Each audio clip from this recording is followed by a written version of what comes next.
Columbia, and it's a beautiful day at Williams-Brice Stadium as the South Carolina Gamecocks welcome the Oklahoma Sooners to the Palmetto State for the first time ever. We've got some coaching changes on the offensive line this week. Fired up to try to get their best up front. And the State Fair is next door. This is SEC Network Football presented by Allstate. ESPN College Football welcomes you to Williams-Brice Stadium. The South Carolina Gamecocks and the Oklahoma Sooners. He's the College Football Hall of Famer, Matt Stinchcomb. I'm Taylor Zarzer. Alyssa Lang's on the field. We'll see her in just a second. Oklahoma lost to Texas last week. That's the bad news. The good news is Oklahoma, after playing Texas in this century, has been terrific. 24-2 in the next game. But they lost one of those two last year in Norman to these Gamecocks. Yeah, this is the bunch that tripped them up a season ago, and both these teams recognize this is a big game for them because it sets the tone for the second half of the season right as they start to enter into the meat of their schedule. A lot of conference games in front of both of them. South Carolina won out in the regular season last year after beating the Sooners, but offensive line issues, I know that makes you cringe. They're a problem for both teams right now. Yeah, Oklahoma last time out versus Texas allowed their quarterback John Mateer, who was coming back from that hand surgery, to be sacked 5 times. Then they've had to kind of rotate some guys up front. The right tackle, Derek Simmons, left that game injured. He's expected to play today.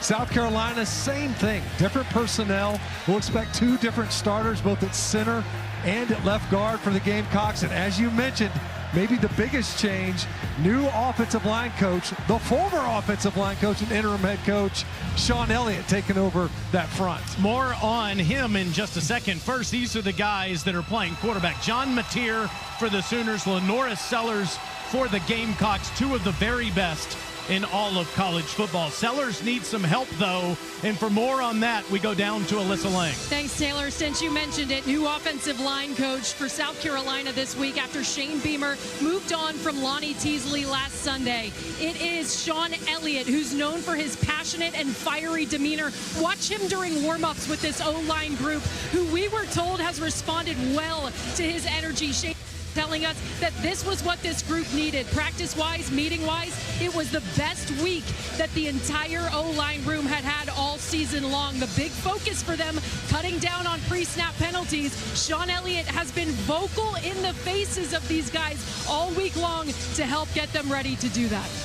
Langer, your college football journey isn't complete until you've seen this.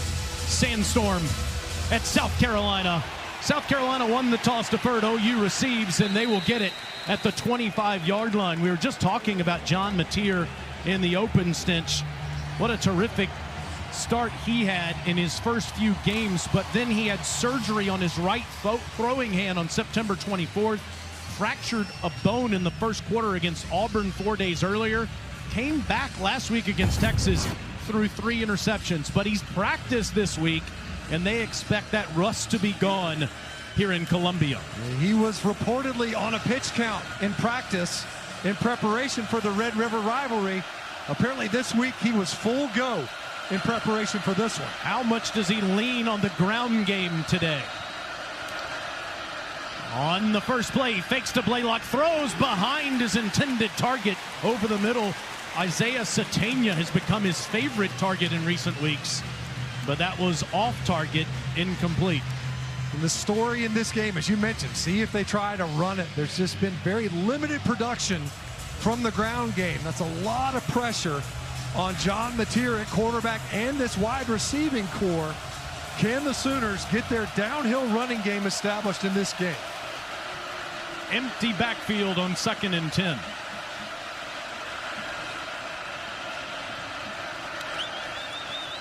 Mateer throws, good ball to Deion Burks, and Burks gets up to the 29-yard line. We do have a flag. Today's referee is Lee Hedrick.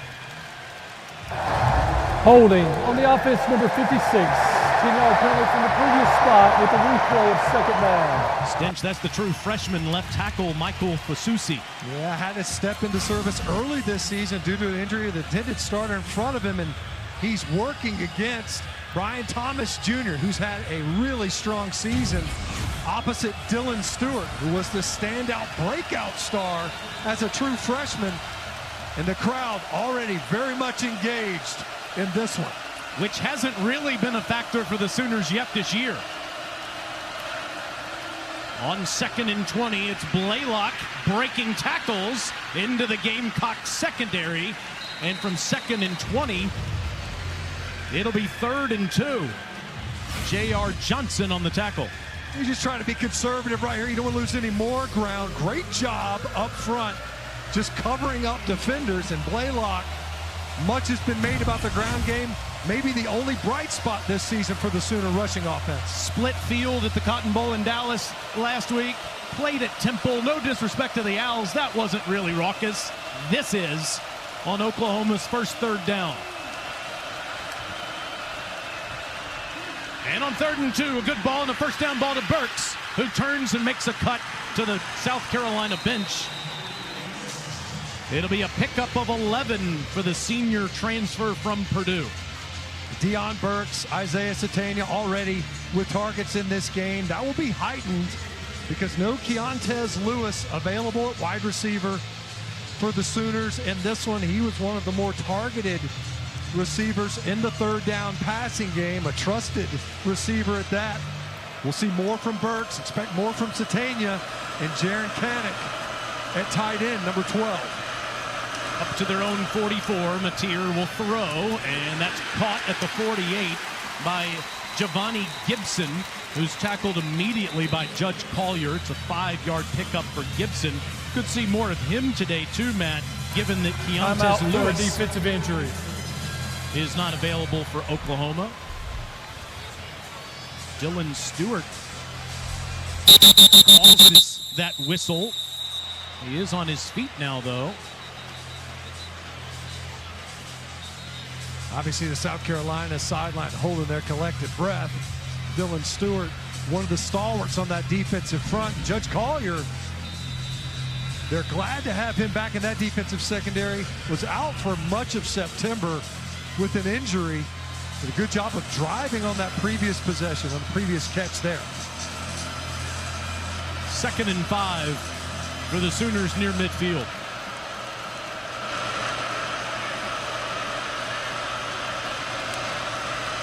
Mateer, plenty of time, slings it for a first down into Gamecocks territory.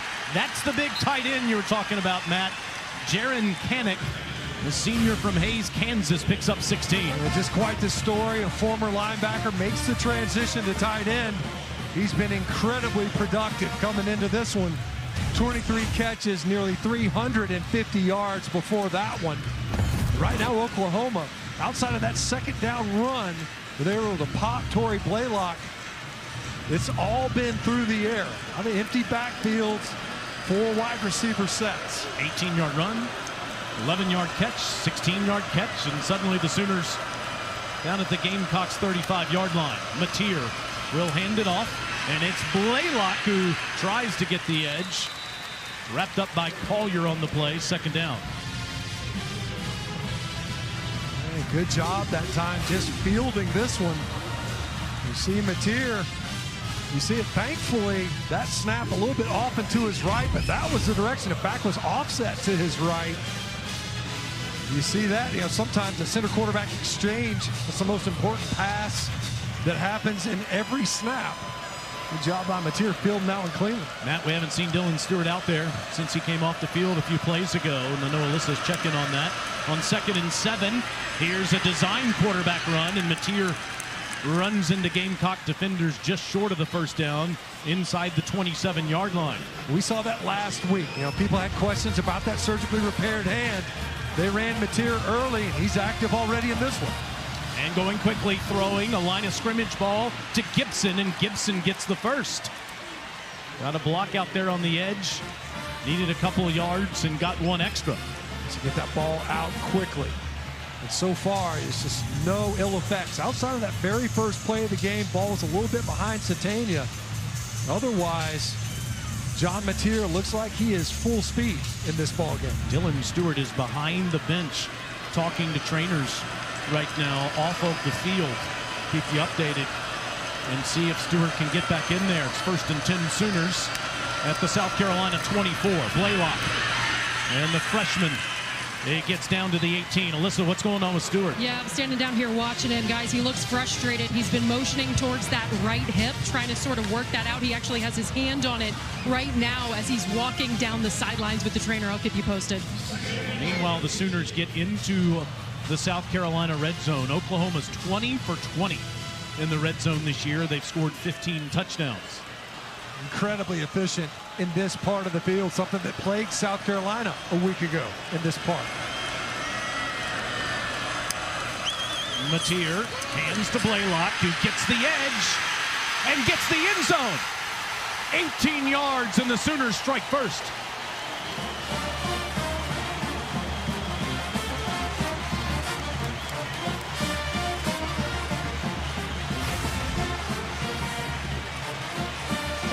Great job bouncing this run by Blaylock.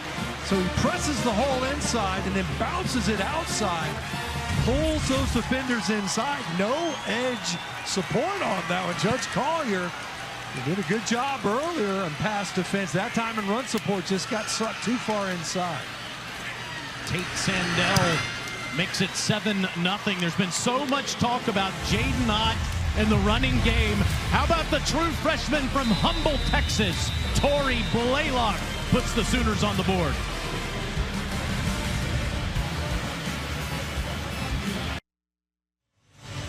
Oklahoma had 48 yards rushing against Texas last week. They had 50 on the first drive, in part because that man was not on the field for all of it. Dylan Stewart's going to the locker room. The great pass rusher for the Gamecocks, a sophomore from Washington, D.C., preseason All-American, leaving the field, and that is not what Shane Beamer wants to see, Matt. No, looked dejected, really. Moving kind of slowly. The biggest thing on that drive was that 2nd and 20, allowing Torrey Blaylock to pop one for 18 yards to get it to 3rd and manageable. And as you mentioned, the ground game contributed mightily on that drive. Sandell's kick will go through the end zone, and South Carolina comes out at the 25-yard line. So you think about the 2nd and 20. How about this touchdown run, though? Watch Blaylock press that hole. It pulls defenders inside. Then they just can't rally back outside. Good job bouncing that run to the perimeter, finding his way into the end zone. How about this look at it? Scores a touchdown, ends up sitting next to you on the couch. That's right into your living room. And now you get to watch Lenoris Sellers, one of the best in the game, the redshirt sophomore from Florence, South Carolina, first-team All-SEC preseason, freshman All-America last year. It's a pop pass to Nick Harbor, and the big man is near a first down. He gets 9 yards. That counts as a catch for the junior from Washington, D.C., the world-class track star who's given that up for football. Sellers, everybody has talked so much about him and his accolades. Just needs some help from those offensive linemen. Sellers holds it, throws it, and it's a first down up to the 44, and it's Harbor again.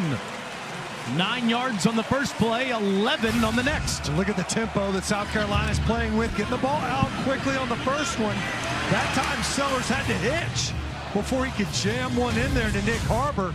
Great hands catch by number 8. Big body over the middle there. That's the key, too. Those hands have gotten better and better as he keeps playing football, and that's Rasul Faison, graduate player from Pennsylvania, 24 years old. See a lot of him today. Some of Matt Fuller, who had the 72-yard touchdown run last week against LSU. And Oscar Attaway should be involved as well in the Gamecocks backfield. Faison picked up 2. On 2nd and 8, a line of scrimmage ball. Sellers gets it out there into Oklahoma territory, and his brother, Jaden, brings players down the field short of a first down. That's the first Lenoris to Jaden connection, as you see Boaz Stanley, the center that had the snap issues last week, Matt. He had to come in relief of Rod Newsom, who got the start at center. He's in there, and then Nick Sharp, number 52, transfer from Wake Forest, big body, more of a road grader. They're trying to establish a little bit more of an edge along that offensive front. It's 3rd and 3, and they go to the ground and fighting for the first down. It looks like Faison is short. He gets to the 45 where R. Mason Thomas made the stop. And what does Oklahoma do here? Does a great job of squeezing down. R. Mason Thomas ends up making that play initially. Good job by Kendall Daniels as well to clean up. And it looks like South Carolina seeking to be aggressive here on this 4th down. Maybe even trusting those two new faces in the inside of that defensive front. Gamecocks are 6 of 13 on 4th down this year, and they'll go with the fullback. It's a first down. Rasul Faison inside the 10.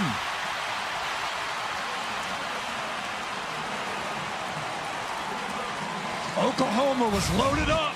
6'2" front, 6 big bodies. Great job on the right side. Trevon Baugh and Boaz Stanley both. Great job. Timeout right for a defensive injury. Good job by Rasul Faison, just trusting it. Pops that. The problem with the short yardage defense, you commit so many bodies to the line of scrimmage, you can get an explosive run. It's his longest run of the season. That's Gentry Williams on the field for Oklahoma.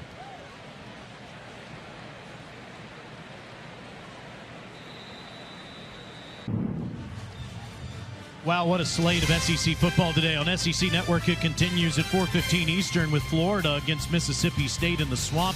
And then tonight on the Plains, it's Auburn hosting number 16, Missouri. Of course, it's available on the ESPN app, so you can watch anywhere.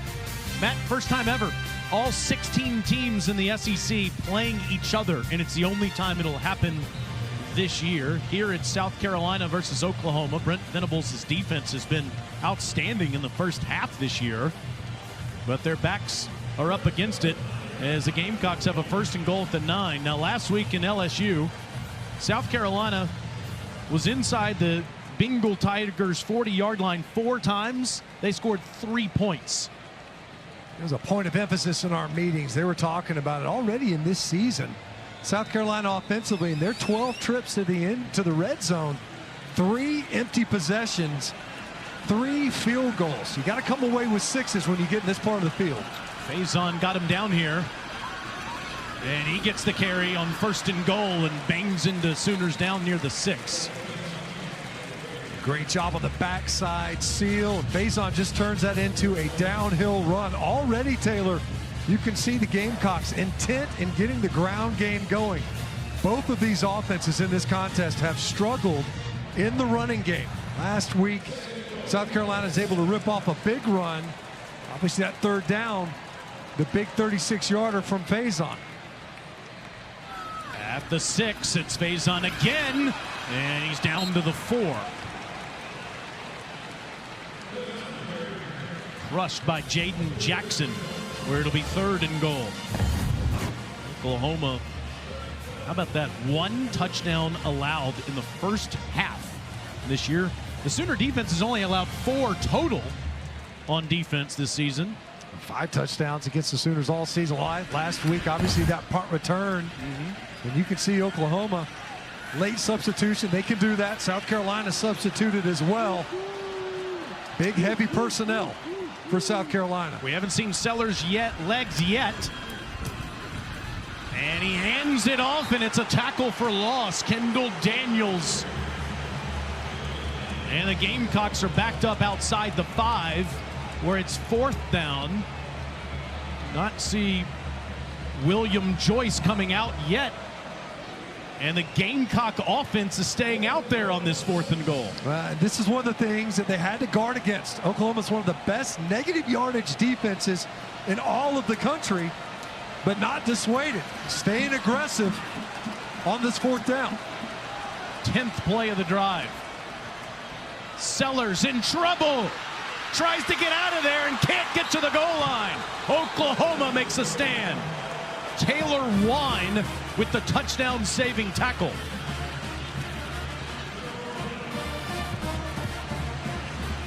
Brent Venables' defense holds in a goal-to-go situation. It's a turnover on downs, and the Sooners get it back in Columbia.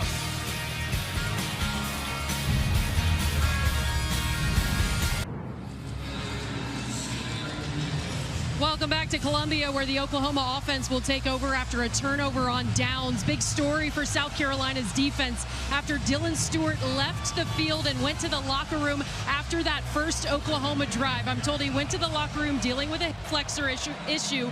They iced it to see how comfortable he was. He was just on the bike, and now I'm standing here behind the sidelines watching him jog and try to stretch that hip flexor out. Still looks a little uncomfortable, but I'm told he's trying to come back in. Alyssa Desmond-Umazulu is out there in his place. After the Sooners stand, they take over at their own 3. And Mateer will hand it to Blaylock, and Blaylock is loose again for another Oklahoma first down. We said it just a minute ago, Matt. Running the football has been a problem all season for Oklahoma, but they've been coming out gashing the Gamecocks. Yeah, both these offenses really kind of counter to what we expected, and great job just hitting it downhill. You're coming out offense. So the biggest thing more than anything else is you got to get some room to operate. That's an excellent first down run for Blaylock to get right downhill in that A-gap. Good job by the interior of that Oklahoma offensive front, right there in that center guard gap. Blaylock has 5 carries, 58 yards, and he won't get much here. Gets a couple of yards trying the right side, and Brandon Cisse, banged up last week, is at full speed today on the tackle. That time, good job by Umazulu, who's in there at defensive end for the injured Dylan Stewart. Turn that run back inside to see if the South Carolina defense, the whole reason you go for it on 4th down is you feel like you're not forfeiting field position offensively. Can the defense answer for the Carolina offense? Swing it to Blaylock out of the backfield, and not much doing on the other side as he gets up near the 19-yard line. Justin Okoronkwo on the tackle to be 3rd and long. Dylan Stewart still on the bike, and the Gamecock defense out there without him. The first 3rd and long that Oklahoma has faced in this game so far. Mateer, pressure's handled, and it's a first down ball to Javani Gibson right in front of Judge Collier. The Sooners are 3 for 3 on 3rd down. Really nice protection pickup that time. Both these defenses aren't scared to bring pressure. That time South Carolina brought 6 pass rushers in the Sooner front. That protection was able to absorb all of it. On time and accurate throw from John Mateer.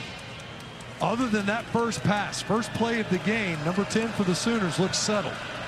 It's Xavier Robinson that's in the backfield with Mateer. He gets the carry. He goes forward for a few with a flag coming in.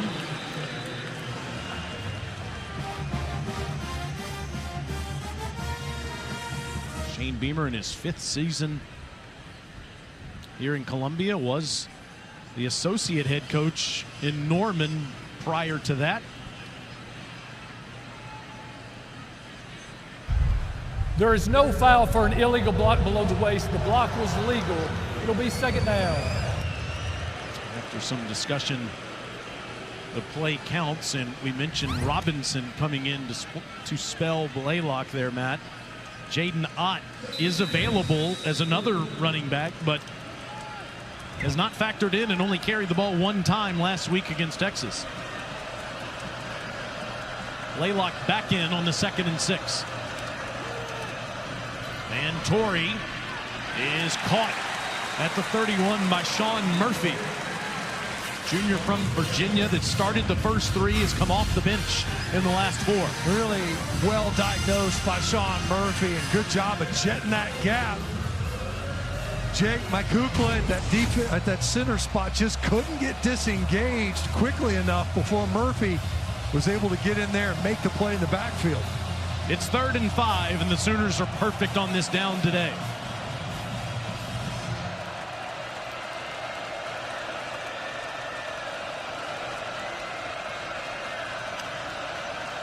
Mateer On the move, makes the catch, but it's short. Giovanni Gibson diving catch, a yard short of the first down.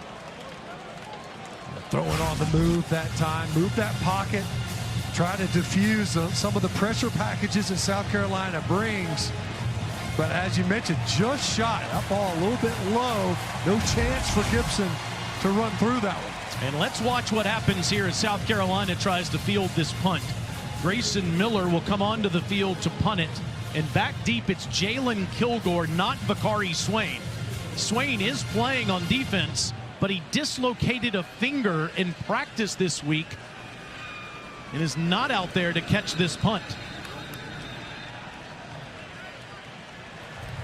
Delay of game on the offense, 5-yard penalty, and it remains 4th down. 5 more yards. It's 4th and 6 instead of 4th and 1. Now Kilgore was supposed to be the starting punter this year, Matt. He hurt his hamstring before the Virginia Tech game, and now he's coming out, and here comes Swain. Interesting, because you think, it's not a huge difference. They take that delay of game, of course. Defense does its job for South Carolina.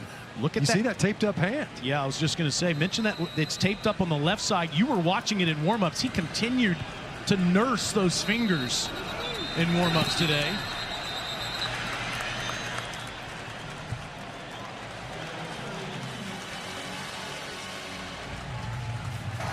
False start on the offense, number 13. That's a 5-yard penalty. It remains 4th down. Well, you have to wonder, Taylor, were they thinking of pressuring this punt? Because you could see South Carolina, they shifted and overloaded that right side of the protection for the Oklahoma punt team. That was more than enough to force them to flinch along the line of scrimmage. Swain has 3 punt returns for touchdowns this season, 1 against Virginia Tech, 2 against South Carolina State. And Miller does get the punt off. It's a short one. It takes a Oklahoma bounce. Swain off of the bounce is past midfield, wrestled down by his headgear in Oklahoma territory. Well, the punt you don't want to kick to a guy with a hand injury is one that he could field off of the bounce. He can catch it into his body.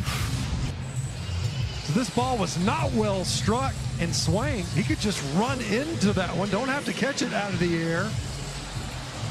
An excellent field position now. So you think about the 4th down try if you're South Carolina. You're aggressive, your defense, you give up 1 first down, but you get the ball back. Back-to-back penalties by the Sooners, and then you shank a punt, bounces to Swain, you get the ball at midfield. It's a net of 23 yards, and it's Lenore Sellers running for the first time and losing one. Back to the 49-yard line. So he played the 2-man game with his brother there and kept it. Peyton Bowen stayed with Sellers and made the tackle. So far, Taylor, in this game, you think back to the 4th down play, the challenge for the Sooners, maybe the biggest one, is can you get number 16 for South Carolina on the ground? He's such a powerful runner. Sellers, pocket collapsing. Lenoris somehow stays on his feet and stiff arm Sooners and gets inside the 45. That was a muddy pocket, and somehow Lenoris escaped it. On the last play of the first quarter, it'll be 3rd down for the Gamecocks as we go to the 2nd frame. Oklahoma's up 7-0. That is the end of the first quarter.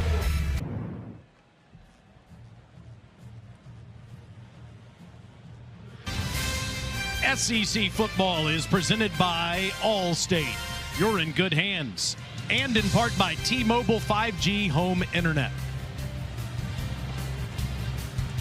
Alyssa Lang on the field with Shane Beamer. What do you have to see from your offense to finish in the end zone? They made a nice play on 3rd down. Linebacker ran through, and we didn't get to it. 4th down, we got beat in protection a little bit. I'm more concerned about defensively not doing our job. Right now, we're just too many mistakes on those first 2 drives. Freaking 2nd and 20, and we're in 3 deep coverage and let a guy run for 18 yards. I mean, that's what we got to be better, is just settle down. Everybody, don't try and do too much. Just do your job. Thank you, Coach. Thank you. Option game while that was happening between Lenoris and his brother. Sideline warning against Oklahoma. Lenoris' brother Jaden, Oscar Attaway was the option pitch to Attaway. Lost yardage there, Matt, and now South Carolina will have to punt. Yeah, very well defended by Oklahoma. Kind of surprised. That's what we attempted right there. Offensively, good job by the Sooner defense, schooled up. Mason Love punts it, and it's a fair catch there by Isaiah Satania inside the 10. And Sooners, for the second time in 3 possessions, will start inside the Gamecocks 10-yard line, or their own 10-yard line, I should say, backed up. But the Gamecocks have crossed the 50 twice and have no points. Similar story to last week. Yeah, different week, right? Similar result. Got to be a little bit frustrated when you get into that positive territory, the plus side of the field. Find a way to capitalize on it. They have been able to. You think about the 4th down attempt, and you start that offensive drive for Oklahoma deep in their own territory. Defense did its job, but the Sooners come right back out, get the football, albeit deep in their own, just out of the shadows of their own goalpost. Gamecocks defense doing their job without Dylan Stewart on the field, and Torrey Blaylock runs right at the Gamecock defense to the 13, Alyssa. Guys, I just watched Dylan Stewart get off the bike, put his helmet on, and he is standing up on the sidelines right now. He's been jogging in place, so it looks like he's in a position to potentially get back into this game. All right, we'll be watching. You can see him on the sidelines. He was working on his get-off, coming out of his stance. They don't always put him down with his hand on the ground. Sometimes he plays with his hand up, just standing there in a 2-point stance. He does get back in there, see how they align it. Mateer on 2nd and 5 moves the pocket, and it's a good ball right near a first down. It's Giovanni Gibson. Looks like he's right at the marker. It's a couple of targets now for Gibson. It looks like it was enough to pick up the first down. Similar to the Sooner possession previously. They pick up that first down, and they're coming out offense. That is key. You got to give yourself room. They're able to do that. Took a couple more plays this time, and Gibson emerging in this game, perhaps in the absence of Keontez Lewis, as one of the targets. Mateer hands it to Blaylock, and Torrey bounces off Gamecocks to the 21-yard line, where he's tackled by Judge Collier. Blaylock, the freshman from Humble, Texas, had 100 yards and 2 touchdowns at Temple earlier this year. He's the son of 7-year NFL running back Derek Blaylock. Coach Venables has been raving about him. Even if Coach Venables has asked about another running back, he talks about Torrey Blaylock. Mateer throws, and it's a wide ball, incomplete to Isaiah Satania. It'll be 3rd and 7. He went to the right spot. As you see Dylan Stewart coming in for this 3rd down. So maybe this is how they'll manage that injury. Put him in on these 3rd and throw type of scenarios. Allow him to rush the passer. He's at the top of your screen at the end of that line of scrimmage, opposite of Brian Thomas, right there in the middle of the field at defensive end.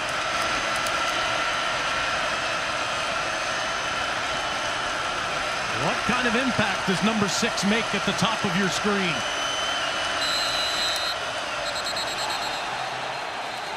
Timeout, Oklahoma. This is their first charge timeout of the half. You can tell those offensive linemen were ready for some Gamecocks pressure there. Well, and you think the right tackle, Derek Simmons, in there injured versus Texas. He would have been matched up with Stewart. 3rd and 7 for the Sooners in just a moment.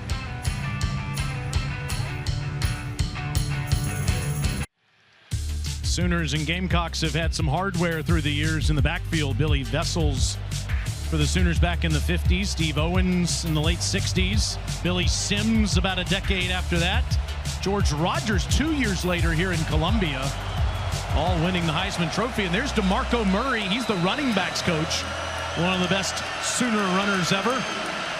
Watching his offense on a 3rd and 7. John Mateer is a threat to run it. Torrey Blaylock next to him. And Dylan Stewart back in the game for South Carolina. Hold the phone. Here's a whistle. Timeout, South Carolina. This is their first charge timeout of the half. This will be a 30-second timeout. We mentioned all that hardware, Matt, that these two teams have won with the Heisman Trophy in the backfield.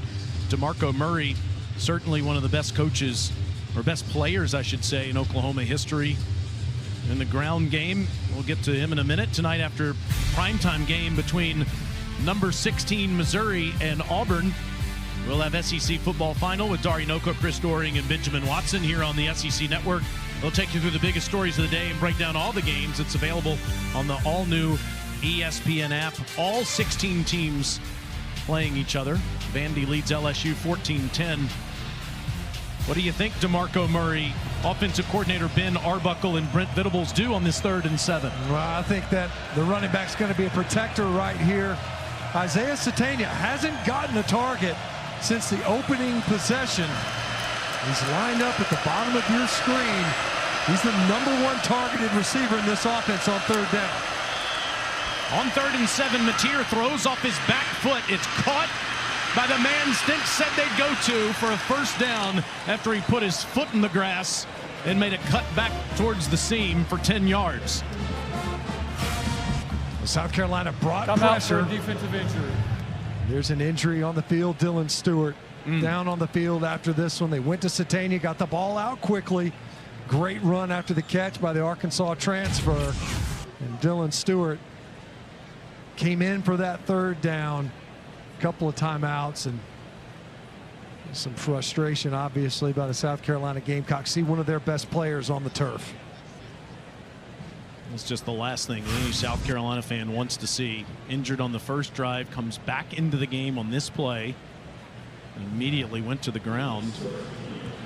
As Derek Simmons was working on him there, Stinch. Yeah, you could see. I mean, Simmons was almost concerned. You could see he's, whatever that strain is or the injury is by Stewart. And he probably took 2 or 3 steps out of his stance and then went to the ground. Didn't even really complete that snap. And that is a major blow for the South Carolina defense, who, by the way, that defensive tackle rotation is somewhat limited as well. So the interior, they're saying we might have to slide some of our edge rushers inside. Well, now you're down your best performer, maybe defensively and certainly from that edge rusher position. And he's a stoic guy, too. You saw that passion coming out of him there. Yeah, he had a lot to say. With Oklahoma players, you can understand the frustration as he's off the field. And the Sooners have a fresh set of downs at their own 32. Mateer, Blaylock, and Torrey ahead to the 38, where DQ Smith makes the tackle. That's a really patient run by Blaylock. Well, I'm impressed by this young running back. You can see him. He sets up his blocks well. That time, just a little bit of a stutter step. He buys that 2nd-level defender to bite inside. Line of scrimmage ball. Mateer throws to Satania, and Satania has a 1st down. Up near midfield, straddling the sideline up to the 46, where he's pushed out by Gerald Kilgore. Satania has come on in the last month. In the last 4 games, he has 24 catches and 3 touchdowns. You can see him now emerging, right? We talked about it a second ago. Got that early target. The ball was behind him on the very first play of the game and hadn't seen him since. Showed up big on that 3rd down, and now again on this conversion. And in the ground game, Torrey Blaylock closing in on his season high. He went for 100 earlier this year. He's got 77 already in this game. That's Xavier Robinson who's free. And that's a 1st down run around the edge. Pushed out by Collier, but another Sooner 1st down, and the Sooner ground game is the story in the 1st half. Now watch this. So you end up, you're slicing upfield, too far upfield. There's no edge to that defense, meaning there's no defender out there to turn the runner back inside. 25 yards on the last play, and Robinson gets it again and gets down inside the 25 to the 24. There's a Gamecock. I believe that's Umazulu. Timeout for a defensive injury. Umazulu came in the game for Dylan Stewart, and he's on a knee at the 32. Three-year rotational player, Matt, from Upper Marlboro, Maryland. The challenge, the awareness that you have to have a little bit. We mentioned South Carolina shorthanded, especially along that defensive front. Defensive tackle was the question mark, and now you see, so Umazula, he's coming out. Dylan Stewart looks like he's probably done. He's certainly banged up, but the plays are piling up now. So you've got 26 offensive snaps for Oklahoma, but a lot of these on the ground, these longer drives, a 10-play drive, a 7-play drive, a 9-play drive now in the backup. So you don't have a ton of rotation along that defensive front. Jatius Gear is out there. Of course, Brian Thomas is on the other side where Stewart typically operates. 2nd and 6, Oklahoma. Inside the Gamecocks 25. Laylock and Robinson have got the Sooners down to this point. And now Mateer will throw. One-on-one ball incomplete over the head of Giovanni Gibson. Good coverage down there by Miles Norwood, 3rd down.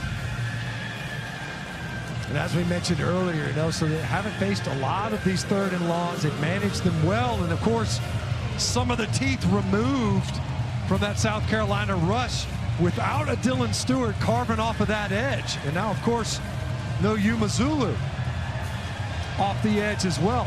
So you got a couple of backups. Obviously, you got Brian Thomas still out there, but that allows you to focus your protection towards number 46 and Thomas. Mateer moves the pocket and throws, and it's a good ball to Burks. And that's another Sooner 1st down. They're 5 of 6 moving the chains on 3rd down in the 1st half. They've been really strong, and you look at Mateer, we talked about him earlier. Outside of that first throw, he's looked really good, and they're going fast now in the red zone. Fake to Robinson, it's Satania, and he's tackled just outside the 10 by DQ Smith. We wondered, Matt, about Jaden Ott's availability for Oklahoma today. He was supposed to be the featured back in this Oklahoma offense, but it's been Laylock and Robinson that have gotten him down to this point. Yeah, you get going a little bit, get the 3rd down conversion, a couple of throws to Satania. But right now, the Oklahoma offense has got South Carolina very much on their heels, working sideline to sideline. 13th play of the drive. Robinson had trouble fielding the snap and then scores. Wasn't the cleanest handoff from Mateer to Robinson, but it didn't matter. Great job of actually just handling this football, because as you mentioned, that ball's bobbled. Almost count that as a reception. Great job by Robinson sticking with it. An even better job by that Oklahoma Sooner offensive front, that interior portion of the line getting push so Robinson could get it in the end zone. Sandell makes it 14-0. 13-play drive. Torrey Blaylock, the true freshman, scored the first one. Sophomore Xavier Robinson scores the second one. Sooners up 2 touchdowns.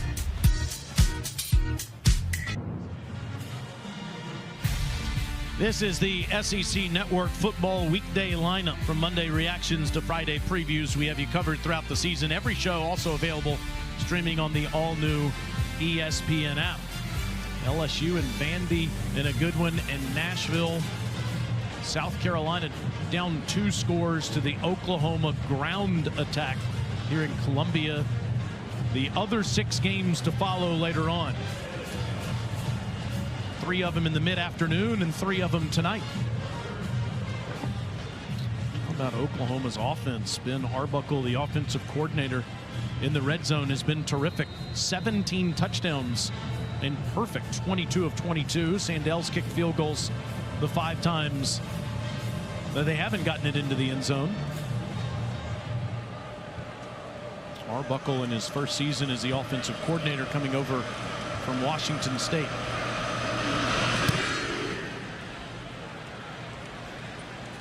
Harbor will let that go through, and South Carolina's at the 25-yard line.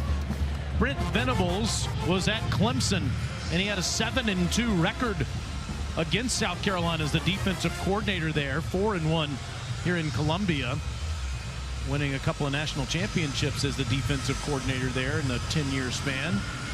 That's how he's known in this state. And of course, he's in his 4th season as the head coach at OU. 27-18 record, 6-7, 10-3, 6-7, and now 5-1, ranked 14th in the country in year number 4. One of the best defensive minds there is in the game. Lenoris Sellers is under pressure. And he'll just go out of bounds and lose 5 yards on the play. PJ Adibarawa was right there with him, and that'll count as a sack. You end up with those negative yardage plays. He gets that pressure, and it was right on the inside. You know, the challenge when you've got a mobile quarterback, if you can pressure them inside out, because what you don't want is a mobile quarterback like Lenoris Sellers to puncture that pocket vertically. It's just as good as a run. But if you get that pressure inside out, it forces them to flush, forces those quarterbacks to flush out to the outside. The defense can rally. On 2nd and 15, here comes more pressure, and Sellers can't escape. Grayson Holton with the sack inside the 10. Now Holton gets the sack, but it's really that you see running downhill, both linebackers right downhill. Confuses that protection on the inside. Kobe McKenzie leading the charge along with Kip Lewis. That's back-to-back plays where the South Carolina protection just doesn't hold up inside out. Sellers flushed on the first one, sacked on the second one, and this defense is outstanding at generating negative yardage plays. 3rd and 26 for Lenoris Sellers, who's just going to throw underneath, and it's going to be Faison with the catch to give them more room to punt up at the 15. Now the fans don't like it. I don't know what the fans are watching, because what do you want to do? Drop back for 7 steps, throw a fun pass downfield and risk another sack? You got to be smart right there. Don't turn a bad possession into a catastrophic one. Punt the football away and see if your defense can't hold up. A great job by the Sooners defensively. We talked about it coming into this game. 46% of offensive snaps versus this Sooner D are for negative or 0 yards. That's outstanding. Mason Love, a 39-yard punt the first time for the freshman. Satania waiting at his 40-yard line. Good punt by Love. Fair catch called by Satania at the 39. It's a 46-yard punt as a flag comes in here at the end of the play. It was after the punt was caught, and I think it might end up being a late hit. Either way, it's going to be against Oklahoma. After the play was over, personal foul, unnecessary roughness on the receiving team, number 14, throwing a player to the ground. 15-yard penalty, first down. And that means that the Sooners will be backed up inside their own 30, but they're up 2 touchdowns in Columbia.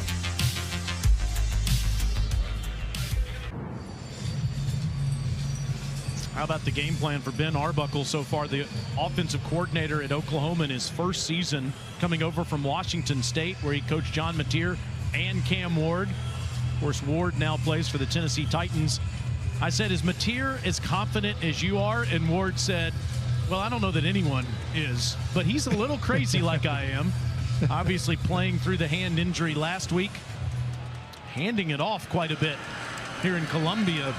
In this game, Torrey Blaylock stands next to Mateer, and Torrey, the true freshman, gets the call here on first down. What do you make of Arbuckle's game plan to run the football here in the first half? Yeah, they've been very successful in doing it, already eclipsing their season average. Coming into this game, not a highly ranked rushing offense, 13th coming in at 122 yards a game, already 130 in a quarter and a half. And again, gets a couple of yards up to the 29-yard line where Nick Barrett makes the tackle. South Carolina's interior of their line, Stinch, has been banged up, but Barrett is good to go today, and they need him to step up here on this third down. Yeah, they need to find a way to get off the field. Third downs have been a nightmare. 5 of 6 already for the Sooners on this down.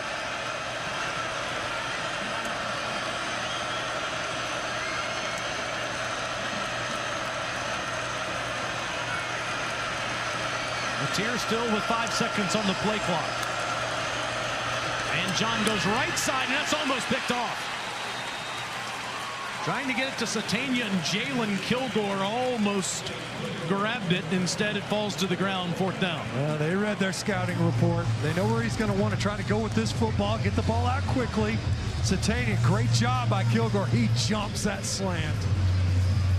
And the Sooners lucky to retain possession, to have an opportunity to punt this football away. Jalen Kilgore nearly picks that football off. Excellent awareness by number 24. Kilgore goes off the field. Vakari Swain goes back there to field this punt, and dealing with a dislocated finger that he suffered in practice this week. Miller punts away from Swain and punts into his own bench.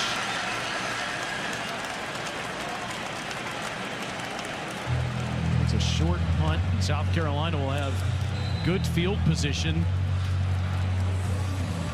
That's really that's two bad punts out of Miller. One was a bouncer to Swain. Now, really good field position. And can the South Carolina offensive front regroup? You know, they got that new offensive line coach and Sean Elliott, a familiar face around this program.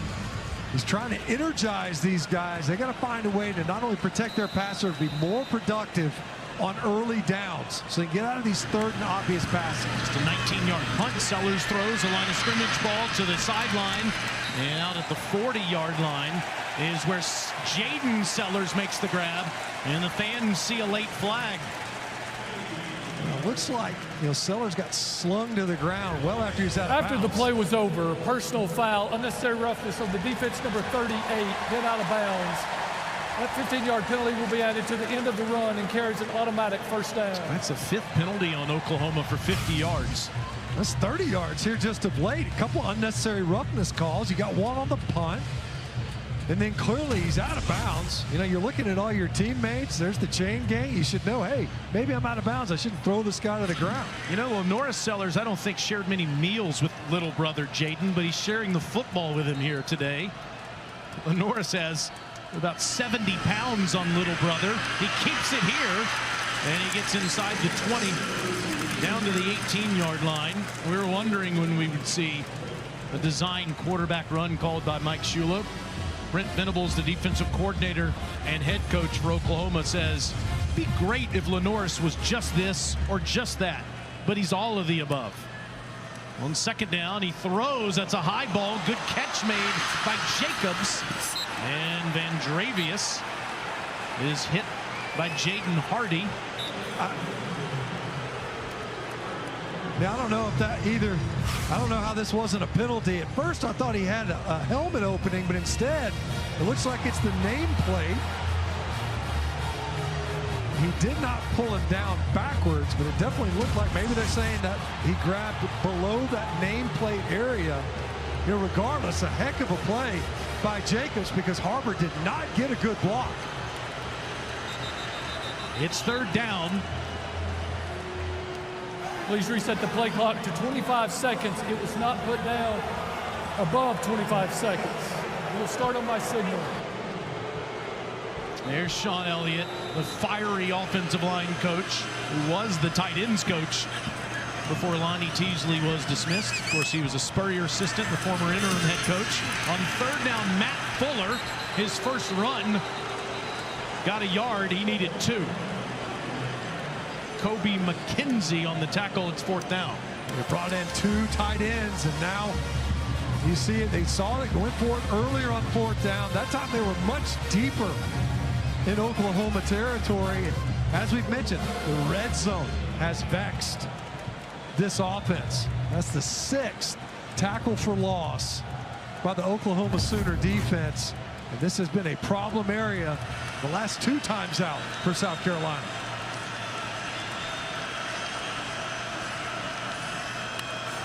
On 4th and 2, Sellers keeps it. Sellers gets it out of bounds inside the 15. That's a great block on the edge by Jordan Dingle. He had to hold up a long time. Now, hold on a second. Let's see about this spot here. Wow, they say he's out of bounds.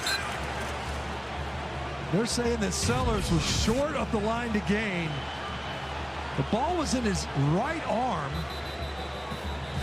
It's where the ball ruling is. On the field is that the runner was short of the line to gain. That play is now under video review. Had to get to the 15-yard line. It certainly looked like he did.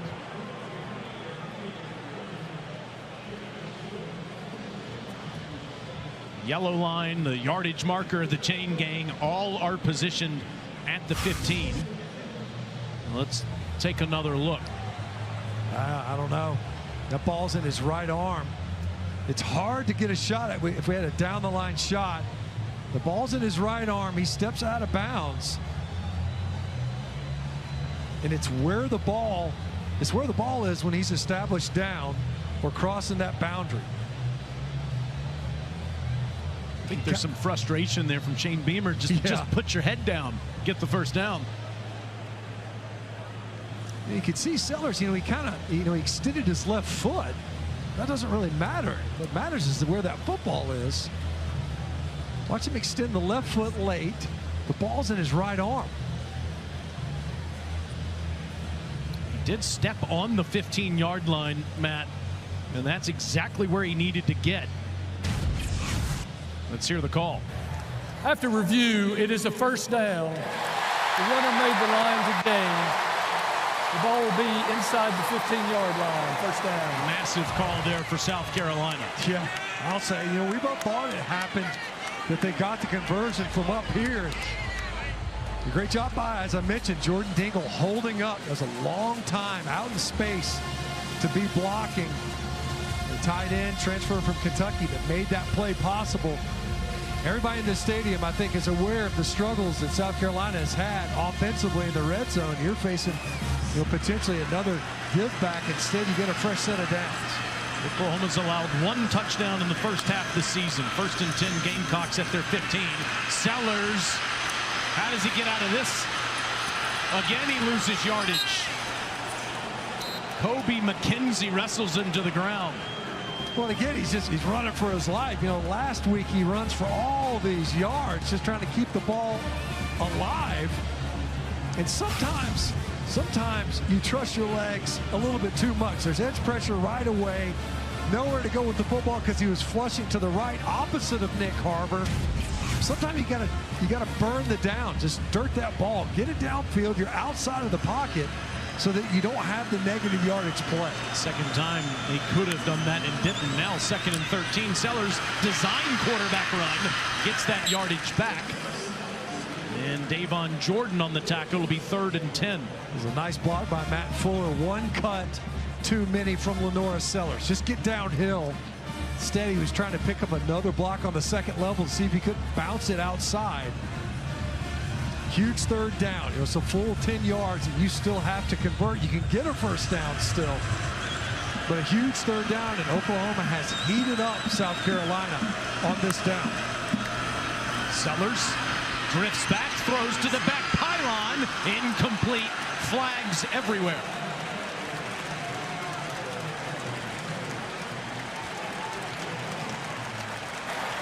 Pass interference on the defense. 15-yard penalty from the previous spot. Automatic first down. It's a pretty good pickup by South Carolina. Enough time for Sellers to get this ball off. And you see, just a big grab, an easy one, really, right there in the middle by Jaden Hardy. That held up Jacobs just enough. Dead clock. And they'll have 1st and goal at the 4. And Mr. Hidrick will turn his whistle off. Matt Fuller in the game at that 72-yard touchdown run against LSU last week.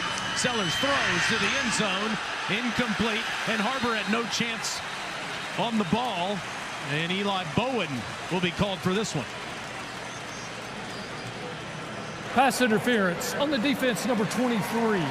The foul occurred in the end zone, so therefore the ball will be placed at the 2-yard line. Automatic first down. I think sometimes when you're lined up opposite Nick Harbor, you have that, fight or flight survival instinct. This guy is 6'5". He is a unit. Eli Bowen is 5'9". So you're forfeiting about 8 inches already, probably another 40 pounds. 1st and goal from the 2. Fuller. Inside the 1. And that'll take us inside the 2-minute timeout.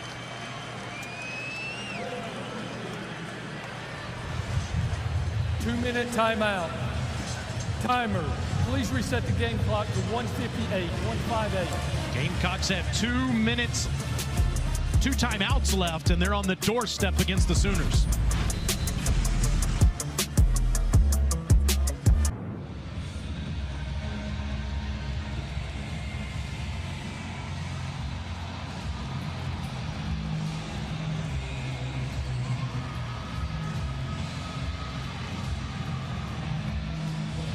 Look forward to it, PB. Here, the Gamecocks are on the doorstep, down 14-0. Sean Elliott, former interim head coach for the Gamecocks, an assistant, now the offensive line coach, hoping those guys can push around some Sooners here as Sellers is at the 1. Lenoris turns and hands, and it's Fuller, and he's short. Kendall Daniels and Jaden Jackson. That's a heck of a job. You see whistles in there. Heck of a job by the Sooner defense. That's 220 pounds. It's their second charge timeout of the half. This will be a 30-second timeout. Timer, please reset the game clock to 1:52, 1:52. It's a massive part in the game here, Matt, because South Carolina does get the football first to start the second half. So 7 points out of here is critical. They got to have it. You know, this is a got to have it possession for South Carolina. You're able to march it down earlier. You came away empty-handed. You've had to fight, scratch, and claw. They had to review one, obviously, on the Lenoris Sellers run just to extend this drive. They were able to do that. And now the question becomes, you know, is a mindset here where it's third down. You tried the attitude run. Fuller kind of bounced it. You almost want to stay in behind those blockers. You wonder if that quarterback ends up keeping this football, and keep in mind, you've got a massive size advantage at the perimeter. From the shotgun, Sellers hands it off.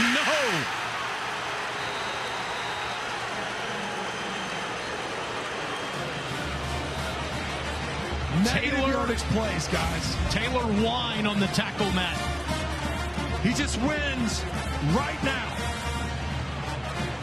Come inside, you see Sean Elliott. He can't believe it. Can't believe it. Taylor Wine got inside and underneath, running an extra blocker. And he just wins right now. That's the challenge. You bring in an offensive lineman, an extra offensive lineman that time. He just loses at the point of attack. Demola Ajay Dayan comes into the game, the freshman from Duluth, Georgia, given all the injuries that South Carolina has on their offensive line. And South Carolina went for it down here inside the 10 already and didn't get it. And here they are again inside the 3 on a 4th and goal.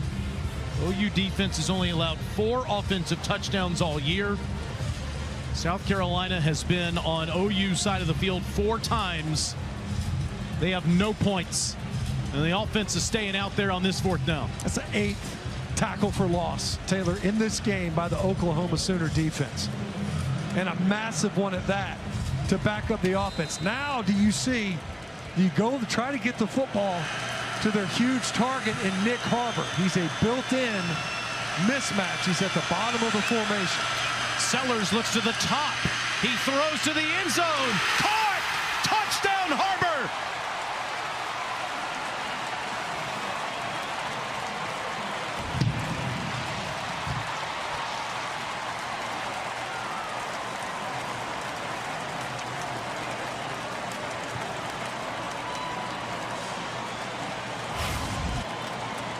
We wondered. Harbor started out on the right side of the formation. And you're right, Lenoris Sellers, he wanted to work left. He was trying to get it to his brother, it looked like. Instead, he had just enough time to come back to Nick Harbor, who worked back over the football. Hard guy to miss. We talked about it. A huge target and able to find his way in there for a traffic touchdown. William Joyce makes it a 7-point game.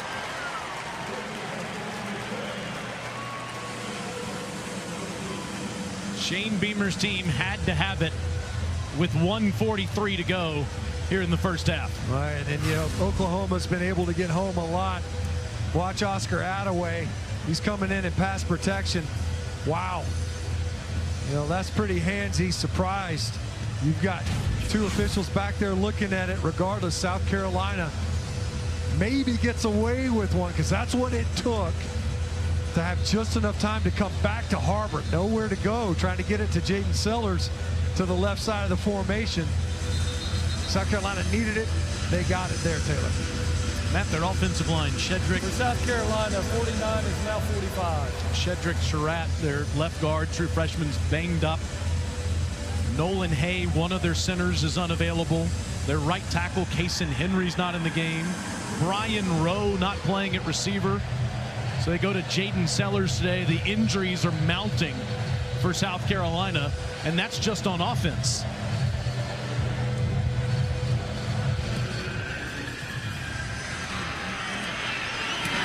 There are also defensive issues to deal with, Alyssa. That's right, guys. Been telling you all day long about Dylan Stewart. He tried to come back in, then goes off. He does have ice on that hip flexor, and he will be out for the remainder of this game. Just massive. And Desmond Umazulu. As you see Stewart without the shoulder pads. Umazulu has been in there. He's had to miss a couple of plays due to injury as well, but is back out there. As the Sooners are at the 25-yard line, they had a 3-and-out the last time they were on offense. They're able to find a way to get him off the field. Only 5 yards gained that last offensive possession by the Oklahoma offense, and the crowd backed into it after the touchdown. Mateer will throw to Robinson out of the backfield, and Xavier is tackled up near the 30. And South Carolina has 2 timeouts left in the half. They will not use one here. Mateer, he steps up or tries to, throws, and it's a catch made by Robinson. And Robinson has a first down up to the 39-yard line. Plenty of time as Oklahoma gets the ball first in the second half. They're trying to double up right here in this middle quarter. Mateer gets out of there, flags down, and it's incomplete.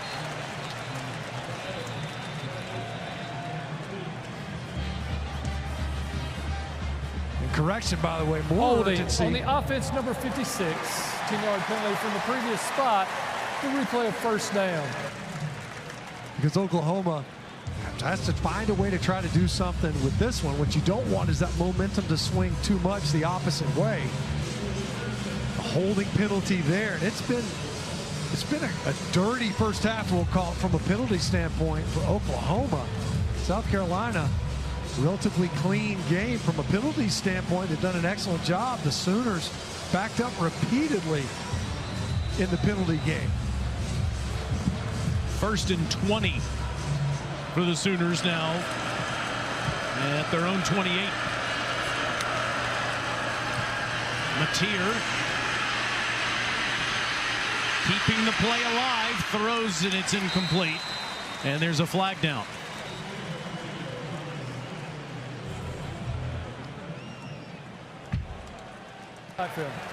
Illegal formation on the offense. Number 56 was not on the line of scrimmage. That's a 5-yard penalty. That penalty has been declined. It will be second down. And Matt, now as we were talking, South Carolina, as we said, will get the ball to start the second half. They still have 2 timeouts left here, so you can use those timeouts, assuming they don't give Oklahoma a first down, which was, of course, a problem earlier in this game. And you see Oklahoma doing their best to go backwards here. Obviously wanted to do something with this possession, and in South Carolina, if they can find a way to get the ball back, they can double up. Mateer, it's a line of scrimmage ball to Satania, and Isaac dives ahead past the 33-yard line. Gamecocks are not using one of those 2 timeouts. Yes, now they will. Timeout, South Carolina. This is their second charge timeout of the half. This will be a 30-second timeout. And have 1 remaining. Trailing 14-7. It has been an up and down season for the Gamecocks so far this year. Beat Virginia Tech in Atlanta, beat South Carolina State, whipped at home by Vanderbilt. Lenore Sellers injured in that game. then lost at Mizzou. Matt, we were talking about that earlier today. They had every chance in that game in the other Columbia. Beat Kentucky in their last home game. And again, had one on their racket last week at LSU. The score was 20-10, but if you watch that football game on SEC Network, you know South Carolina in many ways beat South Carolina. No question. Now you could think about, we talked about it, was those scoring opportunities that went uncapitalized upon. And who knows? So there's a chance here defensively at 3rd and 10 plus that Gamecocks can try to find a way to get the ball back. Sooners imperative that they extend this drive. To get past the 48 to move the chains if you're Mateer. Wants to step up and throws it short, incomplete. And South Carolina gets to keep that timeout as the ball goes out of bounds. Yeah, the clock stops. Now a decent chance, and we've already seen last 2 punts from Oklahoma have not been good. As you see, able to turn Mateer to stop his feet. Good job by Umazula, forcing him to stop his feet on that rollout. Mateer just couldn't deliver a catchable ball. And South Carolina's going to have a chance here offensively before the half. And punting has been a problem today for Grayson Miller. Just 18-yarder the last time he went out there. And that's Vakari Swain, the bandaged hand, waiting at his own 22. Swain at the 15. He has 3 punt returns for touchdowns this year, and he gets it out near midfield.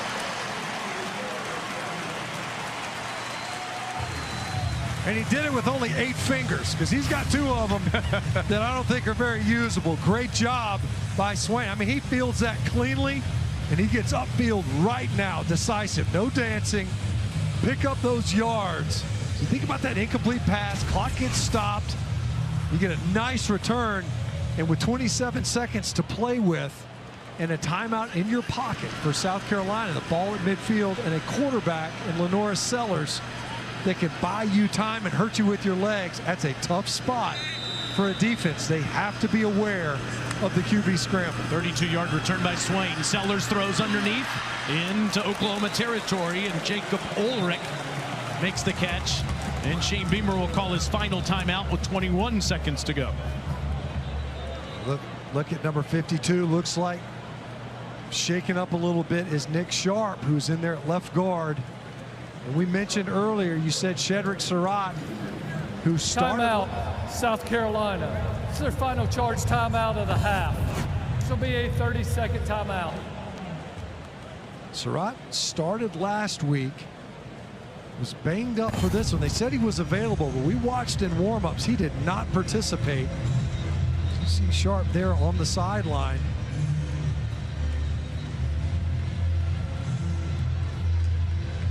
South Carolina, we said coming into this game, already had to make some changes. Rodney Newsom is checked in at left guard, number 65.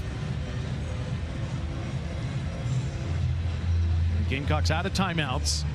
Still need about another 15 yards to give William Joyce a good chance. He's never attempted a field goal longer than 49 yards. He made that one against South Carolina State. Need 13 yards to get to that same point.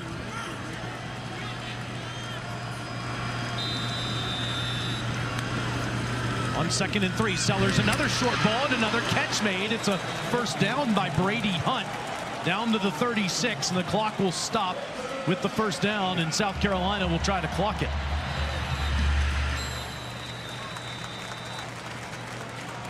Both times, Taylor, where they're able to find right over the middle. So you had that timeout. You're hoping to get a first down on that previous catch. You don't get it. But because the first down, right, like you said, the chains have to reset time enough to get up there and stop the clock. You're not worried about the down. The clock is the issue. Can't really get another play off here if the ball is short of the first down marker and you don't get out of bounds. So let's see what Mike Shula calls here on a 2nd and 10. Sellers throws, caught inside the 30, but short of the first down is Hunt. Clock's running. Can they get on the ball? He had to get out of bounds right there. He either had to get a first or out of bounds. The one thing you can't do is catch the ball inbounds short of the first down and not get out of bounds.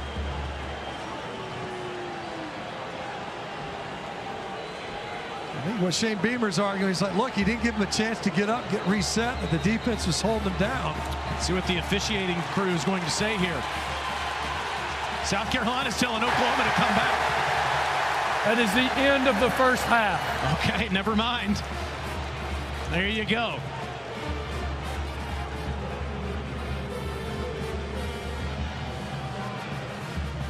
Shane Beamer's not going to like the explanation. The catch made short of the line to gain. And it's 14-7 Sooners. South Carolina will get the ball to start the second half. And let's hear what Brent Venables has to say. He's with Alyssa. Coach, you were just fired up with your team. How big was that last stop? Yeah, I mean, it was really big. We had a great chance there to really take the air out of the stadium. And our defense is them taking care of the ball, some huge fourth down stops here today, so it's going to be a heck of a game second half. What do you want to see more of from your offense in the second half? Yeah, just more of the same. Ball control, staying in rhythm, creating big plays, just being efficient and being smart with the ball. Thanks, Coach. All right, thanks. And his defense has been fantastic, especially in his own territory. It's 14-7 Oklahoma. Let's send it to Peter Burns in the Farm Ridge College Football Halftime Report.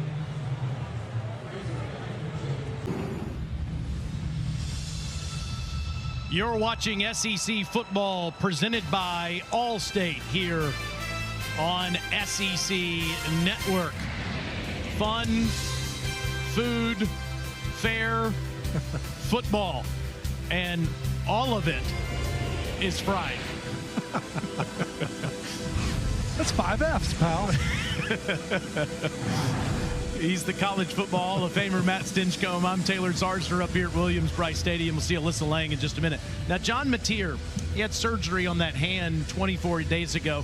He's getting better and better, but he certainly can do that. Yeah. Hand it off to his OU running backs. He sure can. I mean, even he's 13 of 19 passing, but he's found ways to just get into some downhill runs. Right out of the gate, Torrey Blaylock, we talked about him coming into this game as a true freshman. Boys, he's been important to this game. Then, of course, Robinson able to get in there as well. So Oklahoma ground game that really emerged in the first half. They've already eclipsed their season average, and a big blow to the South Carolina defense. Dylan Stewart, standout edge rusher, hip flexor injury. That's on a third down. He came in and tried to rush and just went down on his own, really. Working his way off of the football field. We will not see him again here in the second half. And the numbers, Lenora Sellers has been perfect, just hasn't been explosive in that passing game at 10 for 10.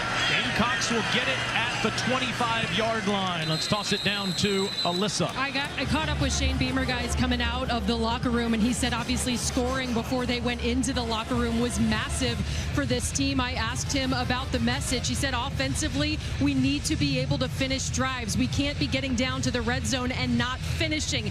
Defensively, they've got to get after John Mateer more and make him more uncomfortable. He emphasized forcing turnovers, something that when South Carolina is able to do, typically they come in bunches for this team, but an energized group after putting points on the board. Thank you, Langer. Lenoris will hand it off on the first play of the second half, and Rasul Faison will get a couple of yards. Grayson Halton on the tackle. You know, last week, South Carolina got it inside the LSU 40 4 times and scored 3 points. Today, they've been inside the Oklahoma 40 4 times. They've scored 7 points. Well, so they're gaining on it a little bit, but regardless, not as efficient as they've needed to be. Sellers surveys and throws out of the backfield. It's Mazio Bennett, and Bennett tiptoes the sideline. The receiver from Greenville, South Carolina. Taylor, that was the element of the offense that we anticipated seeing a good bit of. Getting the ball out quickly to try to negate Oklahoma's pass rush, ability to get upfield and move the line of scrimmage and allow your playmakers to get in space. Haven't been able to get short yardage, and they can't get it here. Kendall Daniels tackles Faison. He needed one. He got nothing. Just not much movement right in the middle of the defensive front. Bodies just anchoring down. You've got to get some displacement. Big Jaden Jackson, he's just camped out. That's what allows it to happen. Doesn't make the tackle. But he's the one that keeps your linebackers uncovered, allows them to run up and make a play. Oklahoma has 95 more rushing yards than South Carolina in this game as Mason Love puts his right foot into it for the third time. Satania drifts back and calls for the fair catch on a 51-yard punt. We talked about OU and John Mateer on offense. He's been fine, but he's let his running backs do all the work today. Torrey Blaylock and Xavier Robinson scoring those first half touchdowns. Well, Oklahoma's going to want to start this half off fast offensively. Their last two offensive possessions there in the first half, both of them resulting in punts. One was a 3-and-out. The next, they only got off 5 plays before giving it back to South Carolina. South Carolina couldn't capitalize on that final possession right before half. But they're starting to sputter a little bit offensively, and South Carolina able to get in at halftime and regroup. They've got a thin personnel on the defensive side of the ball in this Gamecock defense.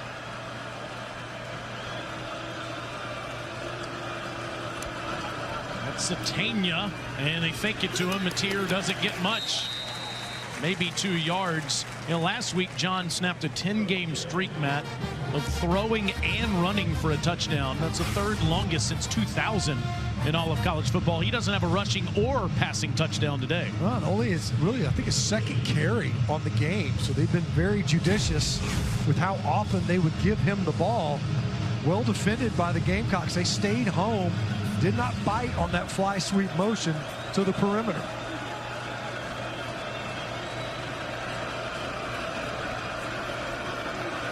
Blaylock leaves the backfield. Mateer's in trouble. He throws, and Satania makes the grab.